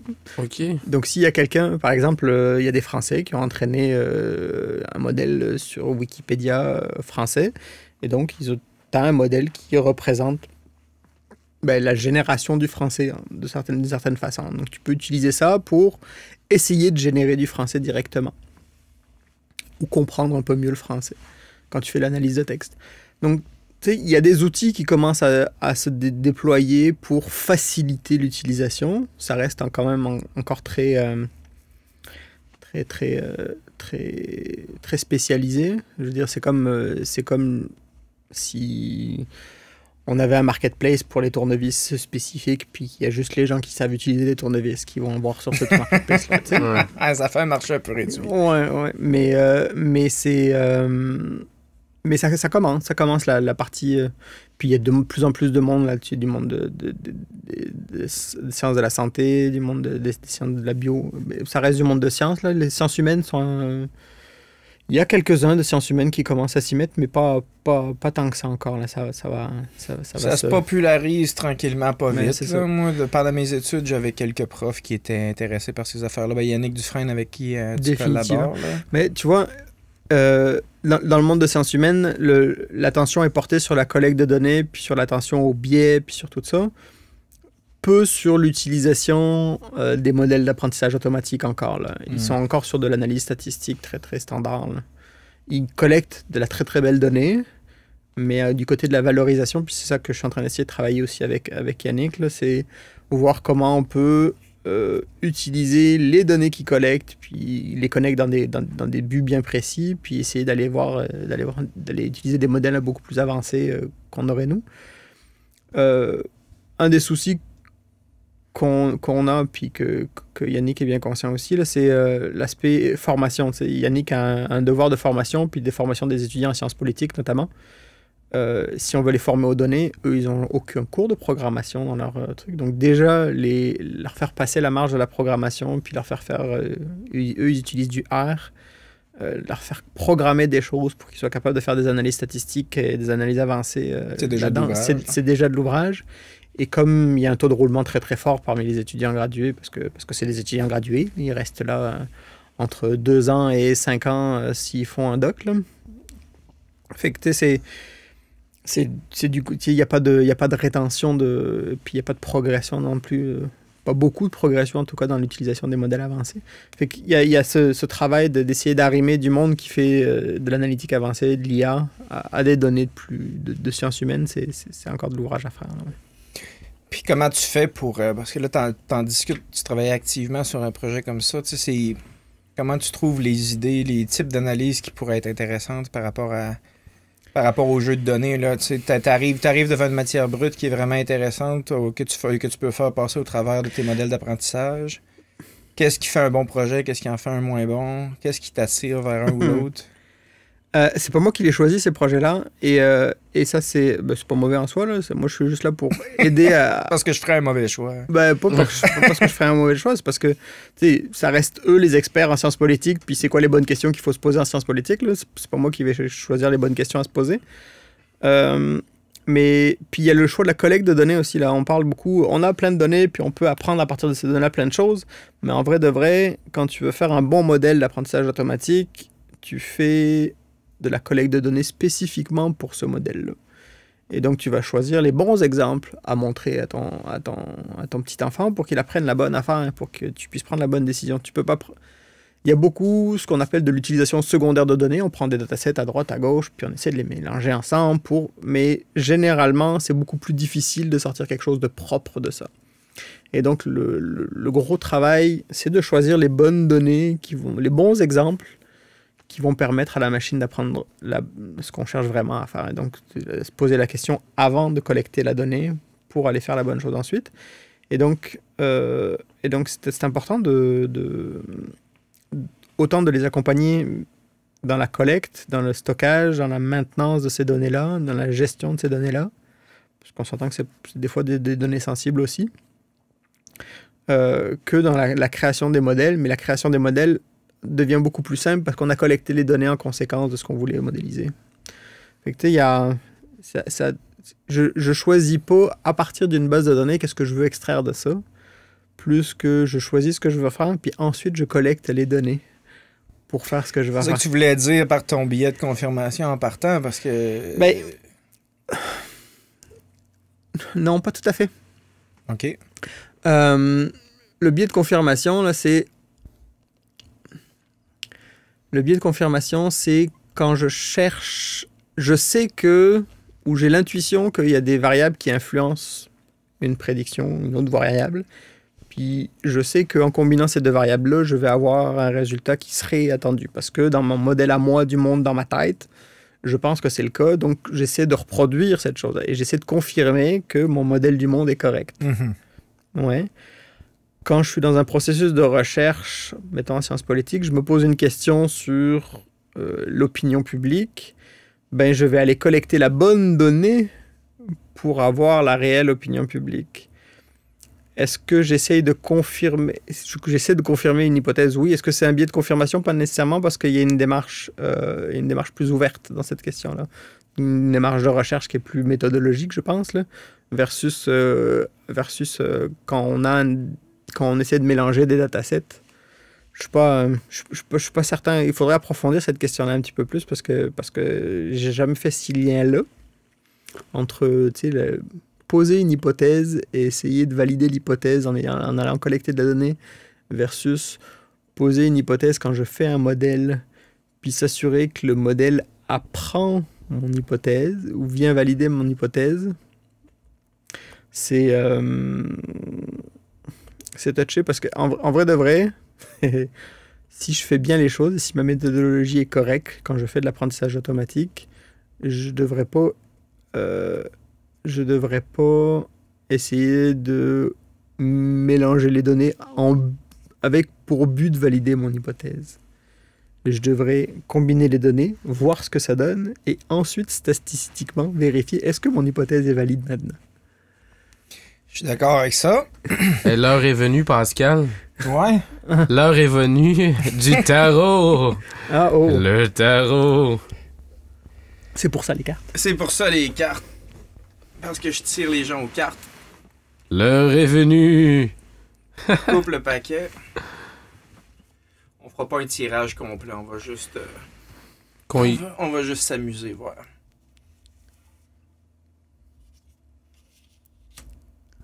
Oh. C'est quoi Tess? C'est 10 en épée à l'envers. 10, c'est une haute arcane, fait que c'est confirmé.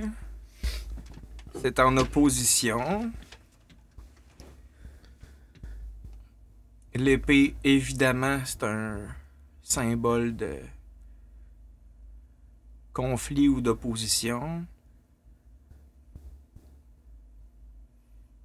Ça file comme si ça fait un bout que tu essayes de pousser certains projets, mais qui n'avancent pas nécessairement comme tu voudrais qu'ils avancent. Un peu Je sais pas. la fatigue au combat. Ouais. Ça fait-tu du sens un peu? La fatigue au combat. Ben, des projets qui avancent pas, non, pas nécessairement. Il y a beaucoup de projets qui avancent. C'est juste que ça roule beaucoup. On parlait de envoyer des étudiants en entreprise. Oui, il y a de la fatigue au combat dans le sens où ça roule. Là. Il y a 10 études. J'ai dû monter 10 projets de recherche pour le janvier passé. Il y en a 17 qui repartent au mois de mai. Il y en a probablement une dizaine qui repartent en septembre. Tout ça, c'est à chaque fois. Puis tu les coordonnes toutes, là. Ben, je les coordonne pas toutes. J'ai du monde qui m'aide. Mais il faut aller rencontrer les entreprises, parler aux entreprises, récupérer les étudiants, passer au travers de tout le processus bureaucratique d'une demande de subvention, écrire la demande de subvention, proposer une méthodologie de recherche, aller chercher les objectifs, les livrables, proposer un calendrier, aller confirmer ça avec un comité d'évaluation scientifique qui nous dit si oui ou non, si ça passe, qu'est-ce qu'il faut corriger. Puis c'est ça, il faut le faire c'est ça, une 35 fois. Donc là, oui, il y a une fatigue, la fatigue combattante dans ce sens-là. Petite lassitude de guerre. Hein. La petite lassitude, ça, c'est c'est typiquement quelque chose que j'aimerais qu'on puisse automatiser. Mais c'est ça que j'allais poser comme question. Il me semble que toutes ces tâches administratives-là, c'est ta mission de les éliminer. Est-ce que ça... Ben écoute, on réalise que... Mais c'est pas de l'automatisation. C'est une question de plateforme informatique là, qu'il faudrait qu'on ait. Parce qu'il y a plein de choses qu'on fait à la main qui pourraient être faites de manière plus efficace. Après, c'est est-ce qu'on a les budgets pour le faire, puis est-ce qu'on a le temps de le faire nous-mêmes? Nous-mêmes, on n'a pas le temps de le faire. Est-ce qu'on a les budgets pour le faire? Je sais pas. Mais oui, ça serait le genre de choses que j'aimerais faire là, dans mes projets à court terme. Là. Si je pouvais avoir une machine qui gère toute la partie bureaucratique de manière évidente et facile, ça serait bien. Et puis, j'ai une personne qui m'aide énormément là-dessus, qui fait les dizaines de courriels que j'ai fait au début, puis que je suis bien content de ne plus avoir à faire maintenant. Tu sais, demander des signatures à la compagnie, demander des signatures aux profs, demander la signature à l'université, plein de choses qu'il faut les rappeler, parce que sinon, ils ne le font pas. En tout cas, tout plein de choses que je suis bien content de ne plus avoir à faire, mais... Mais même à ça, il y a une certaine répétition qui est assez lourde à gérer. Après, dans les projets qui avancent pas, il y a certains projets qui sont plus lents que d'autres, puis que j'aimerais que ça avance parce qu'ils sont le fun ou parce que j'aimerais ça qu'ils avancent, tout simplement. Là. Mais tu sais, c'est des délais il faut une demande de subvention, il faut... puis ça reste l'université, là, donc ça a son propre rythme. Une grosse machine. Quel genre de projet, justement, que tu aimerais ça qui avance un peu puis que tu es pris dans le dédale administratif? Ou... Ben, c'est pas du dédale administratif ou des problèmes de financement, des problèmes de coordination, là. On en avait parlé. C'était un projet de collègue d'opinion publique qui m'intéressait puis que je faisais avec Yannick Dufresne aussi. D'aller chercher, j'aimerais ça qu'il avance, là. J'aimerais ça qu'il sorte avant les élections, mais plus ça va et moins je me dis que ça va arriver. Peut-être pour les fédérales l'année prochaine, s'il y a des fédérales l'année prochaine, qui est fort probable. On sait pas. Il y en a une fois de temps en temps des fédérales depuis quelque temps. Non, ça dépend de si l'alliance NPD libérale s'ouvre, mais... Et ce projet-là, on en avait discuté un petit peu la dernière fois qu'on s'est vu l'été dernier pour... l'idée, c'est ça, là, ça serait d'aller faire de la collecte d'opinion publique, d'aller voir c'est quoi ce que veulent les gens, mais pas que nous, on leur pose les questions, c'est que les gens se posent les questions entre eux. Donc, faire une forme de... un Reddit, mais purement concentré sur une question politique, puis pas des commentaires à filtrage ou pas de commentérage ou quoi que ce soit, là, juste répondre à une question quotidiennement, dire qu'est-ce que tu penses du tramway, par exemple, ou qu'est-ce que tu penses du troisième lien, et avoir l'heure juste sur qu'est-ce que pense la population. Mm-hmm. Ça serait plus intéressant que juste on ait la réponse à Richard Martineau ou toute sa clique, ou juste l'avis de Monsieur Legault et toute sa clique. Qui ne donnent pas nécessairement l'heure juste par rapport à ce que la population en pense. C'est ça, qui ont leur propre vision, sondage, quelque chose. Puis derrière ça, en appui à ce genre de questions-là, tu aurais un modèle qui trierait l'information ou comment ça fonctionnerait? L'idée, c'est ça, c'est d'offrir une plateforme qui permettrait aux gens de le faire. Donc là, cette plateforme-là, il faut la développer. Puis ça prend un certain temps. Puis en dehors de la développer, il faut stocker les données de ces gens-là. Et ça, il y a des aspects éthiques fort rigoureux et importants à gérer, notamment la gestion du consentement des personnes qui collecteraient les données. Est-ce que vous voulez vraiment qu'on collecte vos données? Est-ce que vous consentez à ce qu'on les utilise à des fins de recherche pour faire des statistiques sur la politique? Est-ce que vous consentez à ce qu'on publie les résultats, etc.? Donc, il y a tout cet aspect-là. C'est drôle, pourtant, il y a des compagnies qui ont l'air que ça a l'air de pas être trop compliqué pour eux autres, le consentement. C'est parce qu'il n'y a rien qui les contraint, en fait. Okay. En fait, c'est pas vrai. Il n'y a rien qui les contraint pour le moment.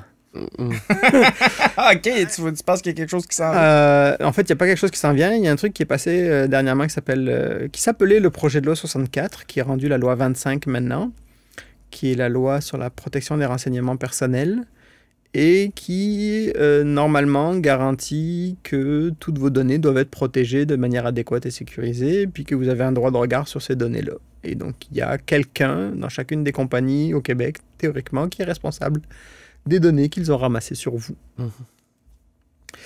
C'est une loi qui est passée tout récemment. Et il y en a une autre qui s'en vient aussi pour la santé, qui va être spéciale à la santé, parce que là, il y a tous les aspects un peu plus touchés, là, plus sensibles. Là, ouais. Mais comment ça peut s'appliquer à des grosses compagnies internationales? Je veux dire, récemment, il y a eu un scandale comme quoi Google, il m'écoute depuis tout le temps en continu, là, puis tu sais, je débattais là-dessus avec mon père, il dit « Je crois pas à ça. » Google répond quand je dis « OK, Google, faut bien qu'il écoute assez pour entendre que j'ai dit ça. » là. Oui. Forcément, il est un petit peu tout le temps à l'écoute. Il y a des limites là-dedans, là, on va se le dire. Je pense que Facebook, tu sais, il y a beaucoup de... Le gros mythe qui dit Facebook m'écoute tout le temps ou Google m'écoute tout le temps parce que on a parlé de la voiture, je sais pas, là, mettons qu'on parle pendant 10 minutes de la Mustang électrique. Mettons, tu sais. Je sors la Mustang électrique out of nowhere, on n'en a jamais parlé jusqu'à présent. Effectivement, on parle pas souvent de voiture quand on est ensemble. C'est un bon choix. Mettons que je parle de Mustang électrique avec toi, et puis tout d'un coup, la semaine prochaine, Facebook nous envoie une pub de Mustang électrique. Comment est-ce qu'il a pu faire ça? Et là, on se dit, il nous écoute. Et en fait, en vrai de vrai, ce qui se passe vraiment, c'est que Facebook, Meta, fait des corrélations temporelles et spatiales. Mettons qu'on parle de Mustang électrique, puis que ça donne l'idée d'aller faire une recherche à une place sur les Mustangs électriques, toi. Mais comme on a passé du temps ensemble... Puis que moi, je m'intéresse à ça... Puis que toi, tu t'intéresses à ça, c'est à moi qui va proposer la pub. C'est quand même fascinant. C'est fascinant. Hein? Puis ça, c'est un algorithme en arrière. Là. C'est comme c'est rien qu'un algorithme d'apprentissage. Pareil comme ce qu'on discute. Ouais, c'est exactement ça. Là. Lui, ils ont discuté ensemble.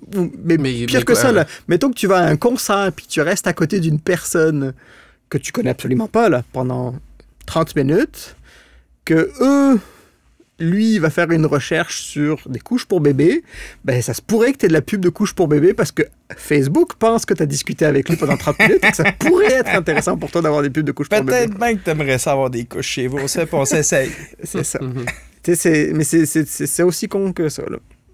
Fait que, tu sais, c'est pas il t'écoute tout le temps. Et alors, pour la partie il t'écoute tout le temps pour le OK Google ou pour le OK Siri ou je sais pas Hey Siri, là. En tout cas, bref.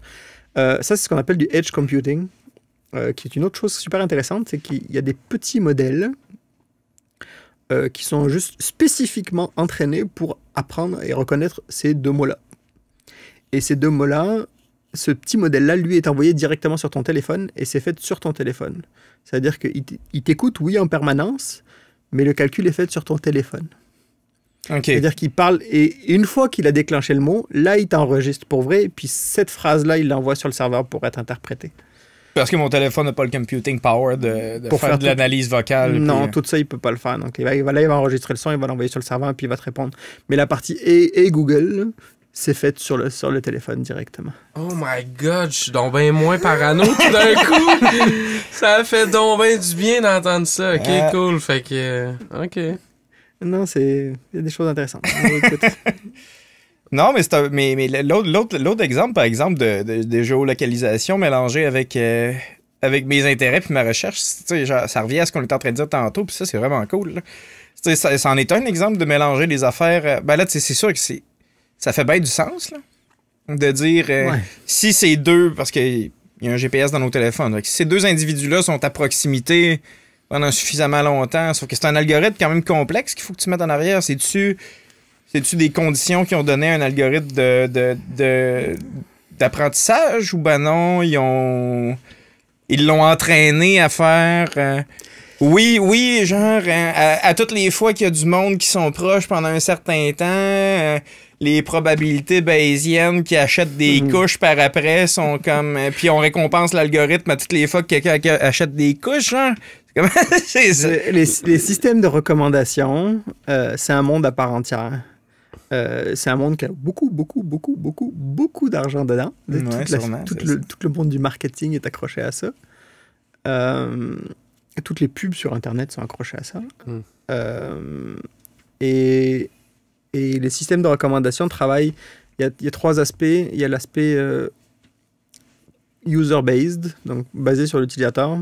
Ils ont un profil de toi par rapport à tout ce que tu as laissé traîner comme miettes de pain sur Internet, ce qu'on appelle les breadcrumbs. Ils te suivent, puis ils regardent où tu vas, puis ils se font un profil de qu'est-ce que tu fais, t'es qui dans la vie. Tes graines de cookies. Ouais. En tout cas, moi, il faudrait pas que je sois jugé par mes recherches Google pour savoir qui je suis dans la vie quand même. Là. Un petit peu. Un petit peu beaucoup. Ils vont le savoir. OK. Mais à partir de là,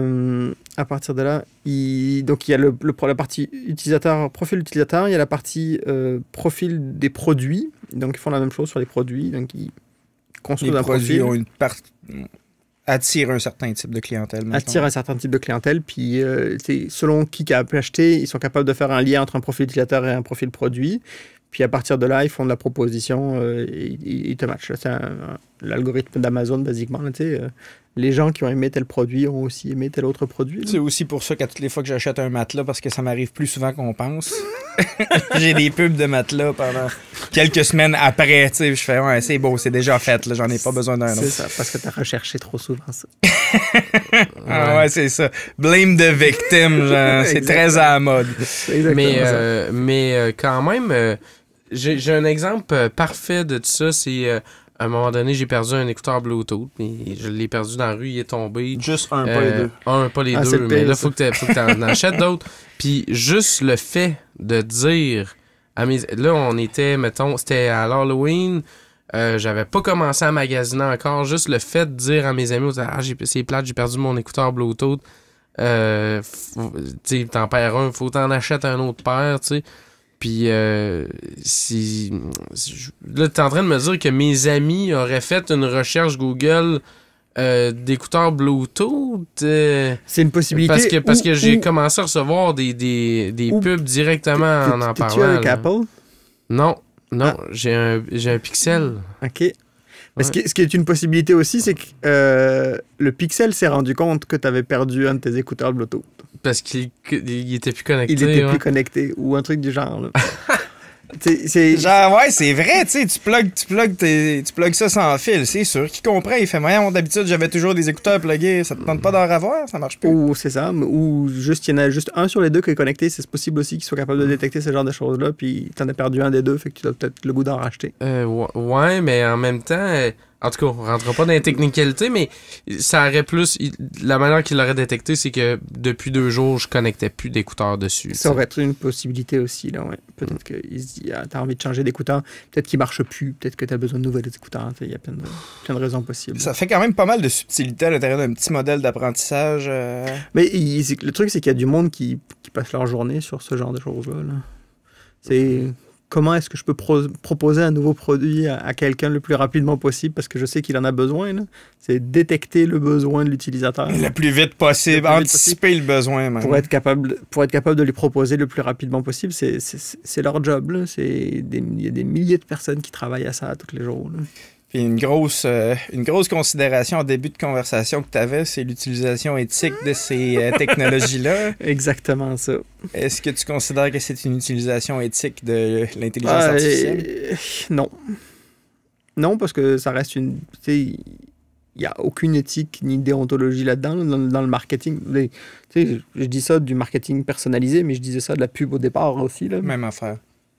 Même quand c'était juste des flyers que tu avais dans ta pub, c'est de pourrir la vie visuelle juste parce que tu as besoin de vendre des produits, je pense pas que ça soit une bonne idée au départ. Là. Ça reste c'est plus une considération écologique et propre à moi que juste de l'éthique globale. Là, mais, pas grave, c'est avec toi qu'on a la conversation en ce moment.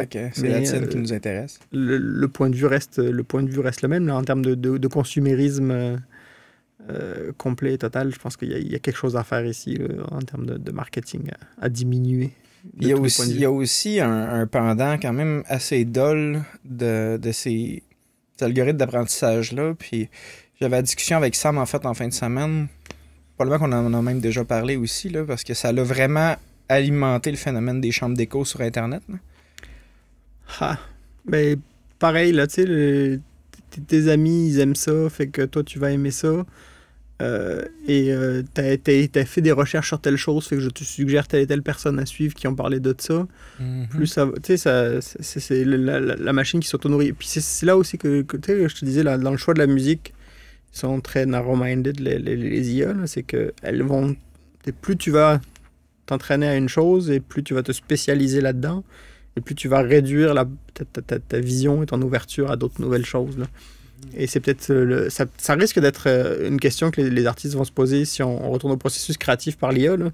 C'est plus tu vas utiliser une machine, plus tu vas te limiter à ce que te propose la machine et que tu vas pas t'ouvrir à des nouvelles choses par la suite. Là. Ça, c'est de la même manière que, par exemple, Richard Martineau s'est enfermé dans son créneau à lui, puis il appuie là-dedans. Lui, il n'a pas eu besoin de la machine pour virer, pour se renfermer sur lui-même, mais tu penses-tu, toi, personnellement, avec l'expertise que tu as, que... Parce que je comprends le principe qu'au final, c'est ça, c'est un outil, tu sais, c'est un type de brosse ou un type de pinceau, puis qui peut être utilisé à mauvais escient. Mais y a-tu moyen de le rendre plus, tu sais, de le rapprocher de l'idée que c'est supposé être? Quand on parle d'intelligence artificielle, on a l'espèce d'idée que cette patente-là est un peu capable de...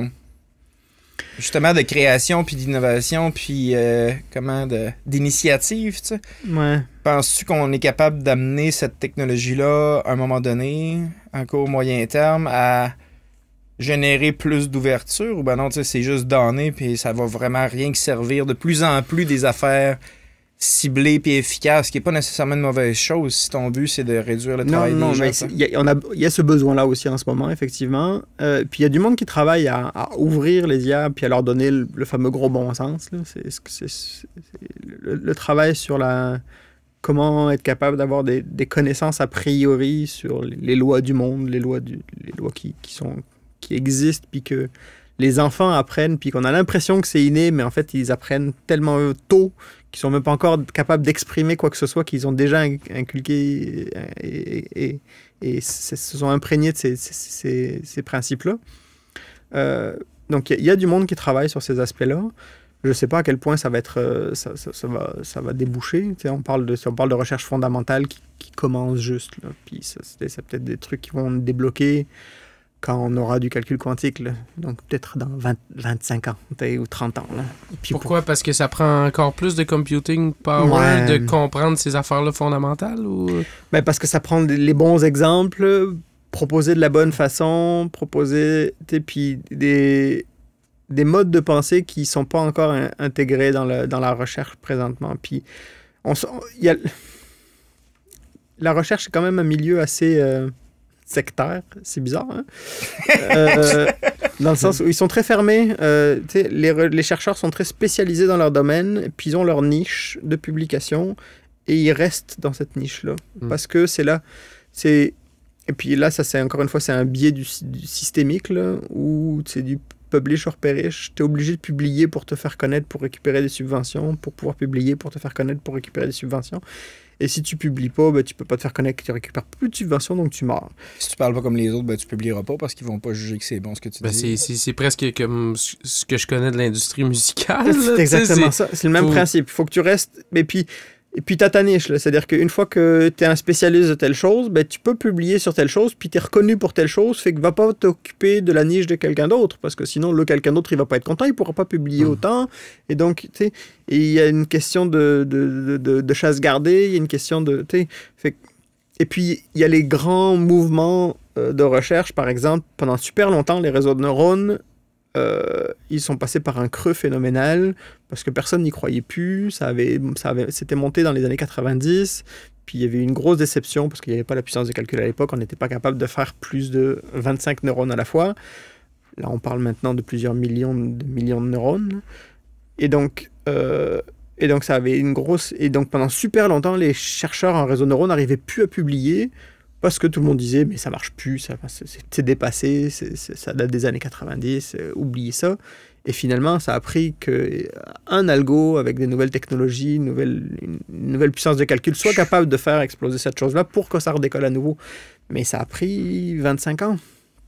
Et donc, tu sais, c'est pas juste découvrir la nouvelle techno, c'est aussi la faire adapter et adopter par la société. Les chercheurs étant les premiers. Et ça reste une adoption par l'humain. Et l'humain, on s'entend qu'il a une certaine inertie, lui aussi. Il est pas yable avec le changement la plupart du temps, là, ouais. C'est ça. Fait que tu sais, et puis c'est pareil dans l'industrie musicale, là, tu vas avoir les tendances, elles durent pendant un certain temps.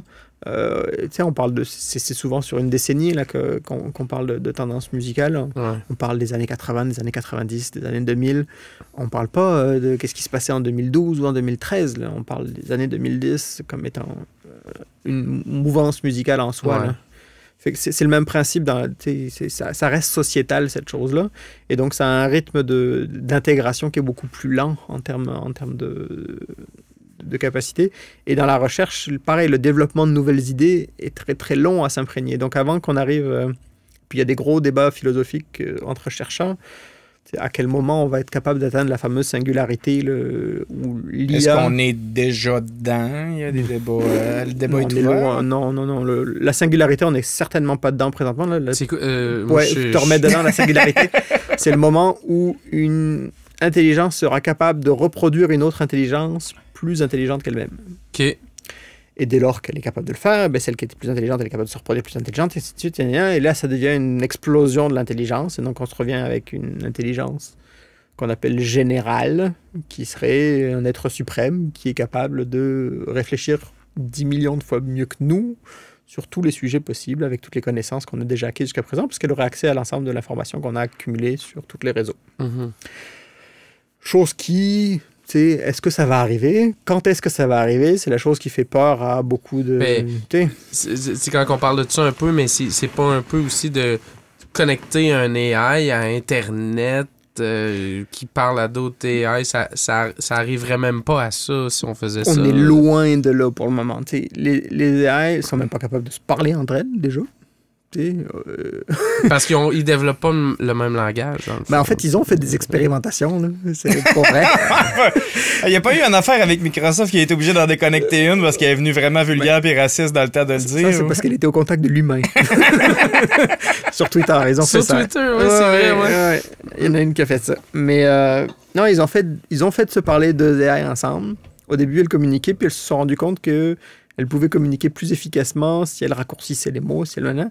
Puis à la fin, elles se parlaient dans une langue entre à elles qu'on n'était même pas capable de comprendre. Ça, c'était inquiétant quand même, là. Mais on ne sait pas ce qu'elles se disaient. Et on ne sait pas si c'était intelligent, ni intéressant, ni quoi que ce soit. Mais ça peut être inquiétant, mais en même temps, elles sont juste capables de se parler, elles ne sont pas capables de faire quoi que ce soit d'autre. Puis ils ont développé ce langage-là entre eux. Tu connecterais un autre AI, est-ce qu'ils seraient capables d'y montrer le langage qu'ils ont développé? Non, parce pas qu'on le sache, parce qu'ils ne sont pas capables de s'apprendre quoi que ce soit. Mais en même temps, est-ce que tu as déjà vu deux enfants de 2 ans communiquer ensemble? Dans le temps de le dire, tu comprends rien de ce qu'ils disent. Non, ils échangent, puis ils ont l'air d'avoir du fun. Ouais. Puis c'est ça, tu sais. Mais est-ce que c'est pertinent? Est-ce que c'est intéressant? Pas certain. Ok, c'est ça. Peut-être qu'ils se faisaient juste un petit party, eux autres, entre eux autres. C'est ça. C'est joue à tape le hocher sur le four, puis... C'est drôle, gars, ça fait du bruit. C'est peut-être ça qu'ils se disaient. Exactement ça. Fait que non. Et puis les IA présentement sont ultra spécialisés. Là. Mais quand on dit ultra spécialisé, c'est plus spécialisé que n'importe quel être humain sur Terre. Là. Genre, elles sont spécialisées à juste bouger le doigt, par exemple. Ouais, mais ils bougent vraiment bien. Ouais. Super efficacement, puis super vite. Ouais, c'est ça. À super grande échelle. Puis c'est ça le risque aussi. De la même manière que, mettons, si on reparle sur les risques éthiques, là, mettons qu'on prend une IA qui prend la décision de remettre quelqu'un ou de ne pas remettre quelqu'un en prison après un certain temps, ou de permettre la sortie de prison. Le fameux exemple. Ce qui est bien, c'est que quand c'est une personne qui le fait, si la personne se trompe, ça a peu d'impact, ça a un impact sur 1 ou 2 personnes. Quand une IA se trompe, ça a beaucoup d'impact parce qu'elle ne prend pas une décision par jour. Elle en prend plusieurs millions de décisions, plusieurs milliards de décisions par jour. Donc, ce n'est pas une question de est-ce qu'elle peut ou pas se tromper, elle va se tromper. De la même manière qu'un être humain peut se tromper, de la même manière qu'on lui a donné des exemples, il y a du bruit dedans parce que c'est des exemples qui viennent de l'être humain. Et donc, il y a un biais. L'être humain est biaisé, donc les données qui sont issues de notre société sont biaisées. Donc déjà, les détecter, il faut les chercher. Les enlever, c'est du travail. C'est pas tout le monde qui le fait. En fait, c'est quasiment personne qui le fait. Et une fois que tu as détecté et éliminé ces biais, il faut t'assurer qu'il n'y ait pas des shifts dans l'utilisation de cette IA ou qu'il y ait un changement extérieur qui fait que l'IA commence à dire n'importe quoi parce que c'est l'extérieur qui a changé. Puis elle ne change pas, elle fait toujours la même chose. Ouais. Donc, elle ne s'adapte pas à l'extérieur. Il faudrait la réentraîner sur des nouvelles données en ayant à nouveau détecté les nouveaux biais, en ayant à nouveau éliminé ces biais-là. Et donc, en même temps, c'est un peu comme une personne. Je veux dire, tu veux changer quelqu'un de ses mauvaises habitudes. Il faut que tu le confrontes à quelque chose de solidement déstabilisant pour qu'il vire de bord. Là. Exactement la même affaire. on est exactement la même dedans. Là. Puis, tu sais, c'est exactement la même chose que la personne qui ne veut pas changer de son statu quo parce qu'elle est bien dans son cocon. La machine va faire exactement la même chose. Elle continue à prendre ses décisions parce qu'on ne lui a pas dit de réapprendre. Elle n'ira pas chialer parce que tu la forces à réapprendre quelque chose. Ça, c'est un avantage. Tu lui dis apprends, elle apprend. Ça c'est bien. Mais t'as pas le choix. T'as pas le choix. T'as pas le choix de dire d'apprendre quelque chose. Elle pourrait pas prendre l'initiative d'apprendre quelque chose si tu la connectes sur Google. Là, pas encore. Puis je pense pas qu'il y ait du monde qui va s'essayer à ça. Il y a des gens qui essaient de simuler des IA comme des bébés. Je sais pas où c'est que ça a mené. J'ai pas suivi les experts. La curiosité, genre. Genre, ouais. Puis de construire une IA petit à petit, la grossir, lui donner de plus en plus de capacité, comme le cerveau d'un bébé qui grandit. Ouais. Je sais pas qu'est-ce que ça a mené ces expérimentations. Puis ça doit avoir encore lieu parce que c'est des trucs qui durent sur plusieurs centaines de jours. Puis ça demande une capacité de calcul phénoménale, puis ça demande des financements phénoménaux aussi. Fait que tu sais, c'est pas... Passer un certain cap, même le cerveau pas très avancé d'un enfant est pas mal plus complexe que n'importe quel système de programmation qu'on a. Exactement ça. Là. Donc ça revient à dire qu'on dépassera, pour le moment, avec les capacités de calcul actuelles, on n'est pas capable d'avoir une machine qui est plus intelligente qu'un agent ultra spécialisé pour une tâche bien particulière et qu'il faut en plus s'assurer qu'elle fait bien sa tâche bien particulière parce qu'il y a plein de facteurs qui peuvent influencer ça, puis elle peut avoir un impact majeur sur ces choses-là. Fait que d'ici combien de temps, d'après toi, on va avoir accès à une puissance de calcul suffisamment avancée pour innover de cette manière-là? Et menacer notre propre intelligence. Ça prendrait, comme je te dis, là, on parlait d'ordinateur quantique. Là. Moi, je pense que ça va prendre à minima ça pour être capable de multiplier exponentiellement la capacité de calcul. Mais ça veut dire des avancées majeures dans le domaine de la physique, des avancées majeures dans le domaine des technologies hardware, là, parce que l'ordinateur quantique, là, on parle de centaines de qubits présentement. Bon, ça double à chaque année ou à chaque 2 ans, là, mais tu sais, ça prend quand même des températures extrêmement froides pour être capable de fonctionner. C'est extrêmement instable. On serait bon au Québec pour avoir des ordinateurs quantiques? On est bon au Québec pour les ordinateurs quantiques. Les ordinateurs quantiques de IBM, c'est des technologies québécoises qui sont intégrées dedans. Avec la neige québécoise dedans. Non, ils utilisent de l'hydrogène et de l'azote, là, mais... refroidi à la bonne vieille glace. À la glace du Saguenay. Mais effectivement, ça reste des technologies québécoises qui sont intégrées dans ces choses-là. Donc, on est bon au Québec pour le quantique et on est en train de se positionner. Puis, il y a plein de financements qui sont en train de sortir du ministère de l'Innovation pour ça.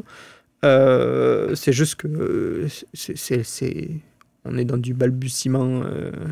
C'est une technologie comme les nanotechnologies. Peut-être que ça va décoller dans 10 ans, peut-être pas. En même temps, tu dis ça fait 5-6 ans, puis voilà 15 ans. Ça fait combien de temps qu'on s'est rencontrés à peu près ça, une quinzaine d'années? Ouais. Puis les réseaux neuronaux étaient même pas encore a thing, là, puis t'étais pas prêt à travailler là-dessus. Fait que... Mais c'est sûr. Il y a peut-être une innovation majeure qui va sortir dans 2 ans, puis on le sait pas. Mais... Au jour d'aujourd'hui, avec la capacité de décision qu'on a actuellement, une intelligence artificielle générale? Pas encore. Ben déçu. En tout cas, moi, à date... Terminator n'est pas pour demain. Ben déçu. C'est ça qu'on voulait. Non, en même temps, c'est rassurant. On se fera pas voler nos jobs de sitôt, tu sais. Non plus. Ou en tout cas, c'est ce qui va arriver, c'est que les jobs répétitifs qu'on va faire, qui demandent un petit peu de jugement, mais pas nécessairement de créativité ou de nouvelles idées, on va leur donner ça à faire, puis nous autres, on va s'occuper à juste d'innover. Des choses plus intéressantes. Ça va transformer beaucoup d'emplois, ça va transformer beaucoup de tâches, ça va transformer beaucoup de façons de faire, mais ça va prendre un certain temps à le faire, parce qu'il faut que les humains s'adaptent aussi, il faut que les humains se forment aussi, il faut que la société l'accepte. L'acceptabilité sociale est extrêmement intéressante et importante aussi là-dedans. Fait que, non, c'est ni pour demain ni pour après-demain. Là. Ça va prendre quelques mois / années avant de s'intégrer puis que tout se fasse. C'est juste que ça va tout de plus en plus vite. Fait qu'on ne sait pas à quel point ça peut aller vite non plus. Là. Mais c'est un terreau fertile pour l'innovation, en tout cas. Ah, ça puis il y a plein de gens qui sont prêts à jeter de l'argent là-dedans, sans problème aussi. Ben, moi, j'ai pas d'argent, mais s'il y a des gens qui ont de l'argent, qui veulent financer mon idée de patate à musique, puis de leur faire des parts de Git. Moi, je le ferais, là. Moi, j'ai vraiment le goût d'essayer. Un groupe de patates rock, genre... Mais peu importe, tu prends... Non, mais c'est vrai que... Si un jour ça devient assez démocratique pour justement, tu disais tantôt, c'est un peu comme l'imprimante 3D, tu peux downloader un modèle puis tu peux le faire à la maison, télécharger. Ouais. Ben, quand ça va être encore plus démocratisé, écoute, je vais être le premier à faire des tests avec de l'AI pour... Mais écoute, il y a peut-être une idée de produit en tant que tel, là, parce que ça serait facile de dire, écoute, on se fait un logiciel de gestion de son, là, puis ça va télécharger des modèles, n'importe lesquels, on s'en fout parce que c'est juste de l'exploration musicale de toute façon. On lui rajoute quelques lignes pour lui apprendre la base musicale, puis on lui fait produire des nouveaux sons. Là. On le fait. On le fait. Écoute, ça peut être quelque chose de rigolo. Ça peut être trippant. Mais c'est ça, c'est de l'innovation pure et dure, là, rendue là. Puis il y a plein de choses à essayer. Il y a peut-être pas d'argent pour ça, par exemple. C'est ça le problème. Écoute, tu sais pas, il y a plein de monde. Tu regarderas l'innovation, tu chercheras IA et musique. Il y a plein de logiciels qui viennent t'aider par l'IA à faire de l'éditage musical. de la réduction de bruit, c'est du filtrage intelligent. Il y a plein de choses qui se font sur le traitement du signal qui sont super intéressantes aussi, parce que c'est pas juste prendre des décisions, là, il y a des automatisations qui peuvent être chiantes à faire. Là. Quand tu fais un enregistrement, il y a plein de petits trucs que tu fais, tous tes ajustements que tu dois faire pour... que je connais absolument pas parce que je suis absolument pas du domaine, mais je suis certain qu'il y en a un certain nombre que tu fais à la main encore, qu'est-ce que tu le fais par expertise. Ces choses-là pourraient être faites automatiquement et tu pourrais te concentrer sur d'autres affaires plus importantes. Souvent, c'est ça que je me demande si un AI peut se rendre là. D'après ce que tu me dis, ça serait touché parce que c'est souvent du cas par cas. C'est tellement spécifique. Oui, ben là, si on... Genre de pouvoir décisionnel de... OK, oui, c'est vrai que ça, c'est du noise, mais si on l'enlève, on néglige une autre partie qu'on pourrait... Donne plein d'exemples à une machine et elle va être capable d'apprendre. C'est ça le pouvoir de la chose. Mais il faut avoir suffisamment d'exemples. C'est-à-dire que si on prend toutes tes heures d'enregistrement que tu as faites depuis le début de ta vie, puis qu'on a exactement chacun des déplacements de boutons que tu as fait à chacun des instants. Et c'est ça le problème, c'est qu'on n'a pas cette donnée-là. On a la donnée avant, après, mais on n'a pas tout le travail que tu as fait d'ajustement. Si on a toutes les actions que tu as prises à chacun des instants pour chacun des segments de son que tu as faites, ben on va être capable d'entraîner une machine à faire une partie de certaines choses que tu as faites. Elle ne saura pas pourquoi tu l'as fait, mais elle va être capable de reproduire certains de tes comportements. Je vais perdre ma job. Donc, tu vas évoluer dans ton travail. Tu vas avoir plus d'espace pour être créatif, puis tu vas prendre moins d'espace à faire des tâches mécaniques. C'est ça le rêve qu'on caresse. C'est ça qu'il faut comprendre, dans le fond, de tout ça. Finalement, c'est que l'AI va nous permettre de passer plus de temps à développer des nouvelles idées, puis à être créatif plutôt que ça. Expérimenter plutôt qu'à devoir exploiter et reproduire toujours les mêmes choses qui sont répétitives. Soit qu'on explore avec l'AI ou bien qu'on l'utilise pour faire des tâches répétitives. Soit tu l'utilises et toi tu fais autre chose pendant ce temps-là qui est plus intéressant. Exact. Qui est plus innovant, qui est plus créatif. Ou tu te reposes parce que ça te permet de mieux innover par la suite. Ouais, c'est ça. Moi les gars, j'ai l'impression que ça fait un bon wrap-up. Fait que je mettrais le point final sur cette conversation-là. Ça veut pas dire que je te renvoie chez vous si ça te tente qu'on continue. Mais il n'y a absolument pas de problème.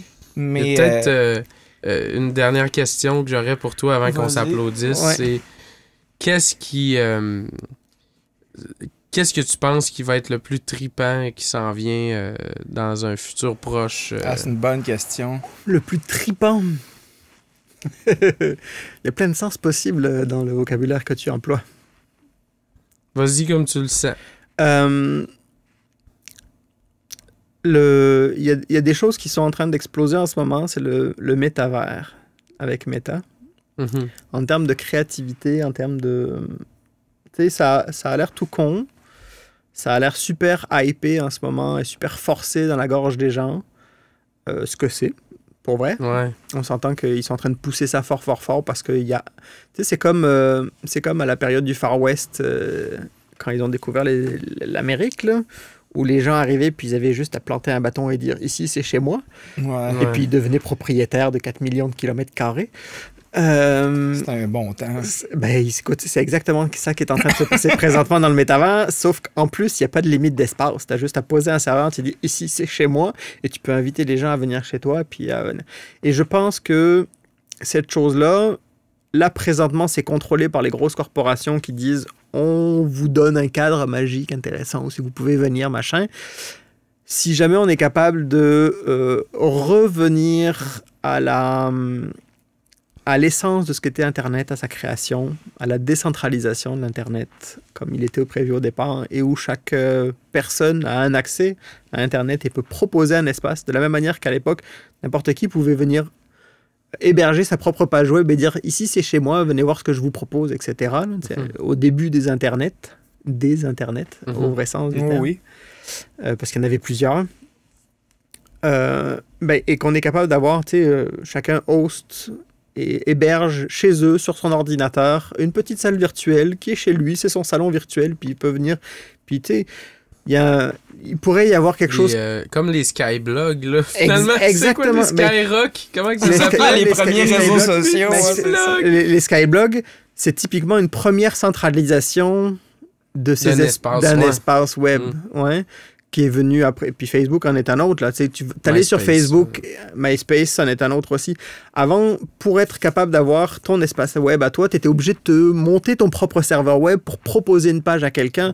Il y avait toute un aspect technologique qui était super lourd à faire. Maintenant, c'est des plateformes qui te proposent, mais tu es obligé d'aller sur la plateforme, puis c'est la plateforme qui gère cette chose-là. Tu n'es pas en contrôle de ta page. Pour vrai, la plateforme, elle ferme, tu perds ton site web. Alors que s'il est chez toi, ton profil sur Facebook, s'il est chez toi, c'est toi qui le gères, c'est toi qui décides quand est-ce que tu fermes le serveur, c'est toi qui décides quand est-ce que tu l'allumes. Et ça, cet aspect démocratique là, de l'Internet, cet aspect partagé, décentralisé, qu'on a retrouvé un peu avec les crypto-monnaies puis les chaînes de blocs d'une certaine façon. C'est ce qu'ils appellent qu'on réexplore ça, la décentralisation de l'Internet. Je pense que moi, ça serait quelque chose qui m'intéresserait, et notamment pour le métavers, pour être capable d'avoir un espace virtuel où qui t'appartient, qui est à toi, et où tu peux rencontrer des gens qui sont partout sur le monde. Le concept de métavers m'intéresse en soi. Moi, je le trouve vraiment trippant. Que ce soit dans les mains des grosses corporations, ça me fait chier complètement. Mais si on est capable de garder cet aspect web 3.0 décentralisé, où tu es capable de dire, écoute, viens chez moi, puis on discute, on est sur ma machine, puis on est en réalité virtuelle, puis on est dans une forme d'interaction qui est plus complète. Presque physique. Plus complète que celle qu'on peut avoir avec Zoom aujourd'hui, mais tout en restant à distance. Ça pourrait être intéressant. Là, parce qu'il y a des super technos qui s'en viennent sur la reproduction de tes faces dans l'univers virtuel. Tu vas pouvoir faire des grimaces bientôt quand tu vas être sur ton avatar. Là. Ton avatar pourra faire des grimaces bientôt. C'est ça, je voyais qu'ils peuvent suivre le mouvement des yeux. Tranquillement, pas vite, ça s'en vient. Chez nous, là, j'ai un setup où j'ai plus d'écrans que même toi ici. Là. J'ai genre 4 écrans chez moi. Je travaille sur 4 écrans.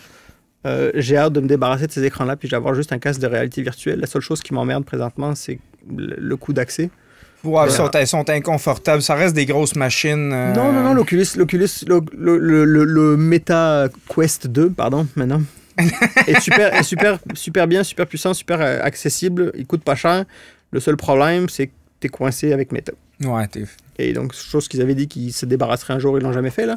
Mais tu sais, ça me ferait triper d'être capable de me débarrasser de tous mes écrans, d'avoir juste un casque, puis d'aller pouvoir me balader chez les gens virtuellement sans avoir à sortir de chez nous. Parce que sortir de chez nous, hein. C'est très surfait. C'est très 2019. Ah, mais je suis un introverti, c'est pour ça. Ça. Ça paraît pas tant que ça.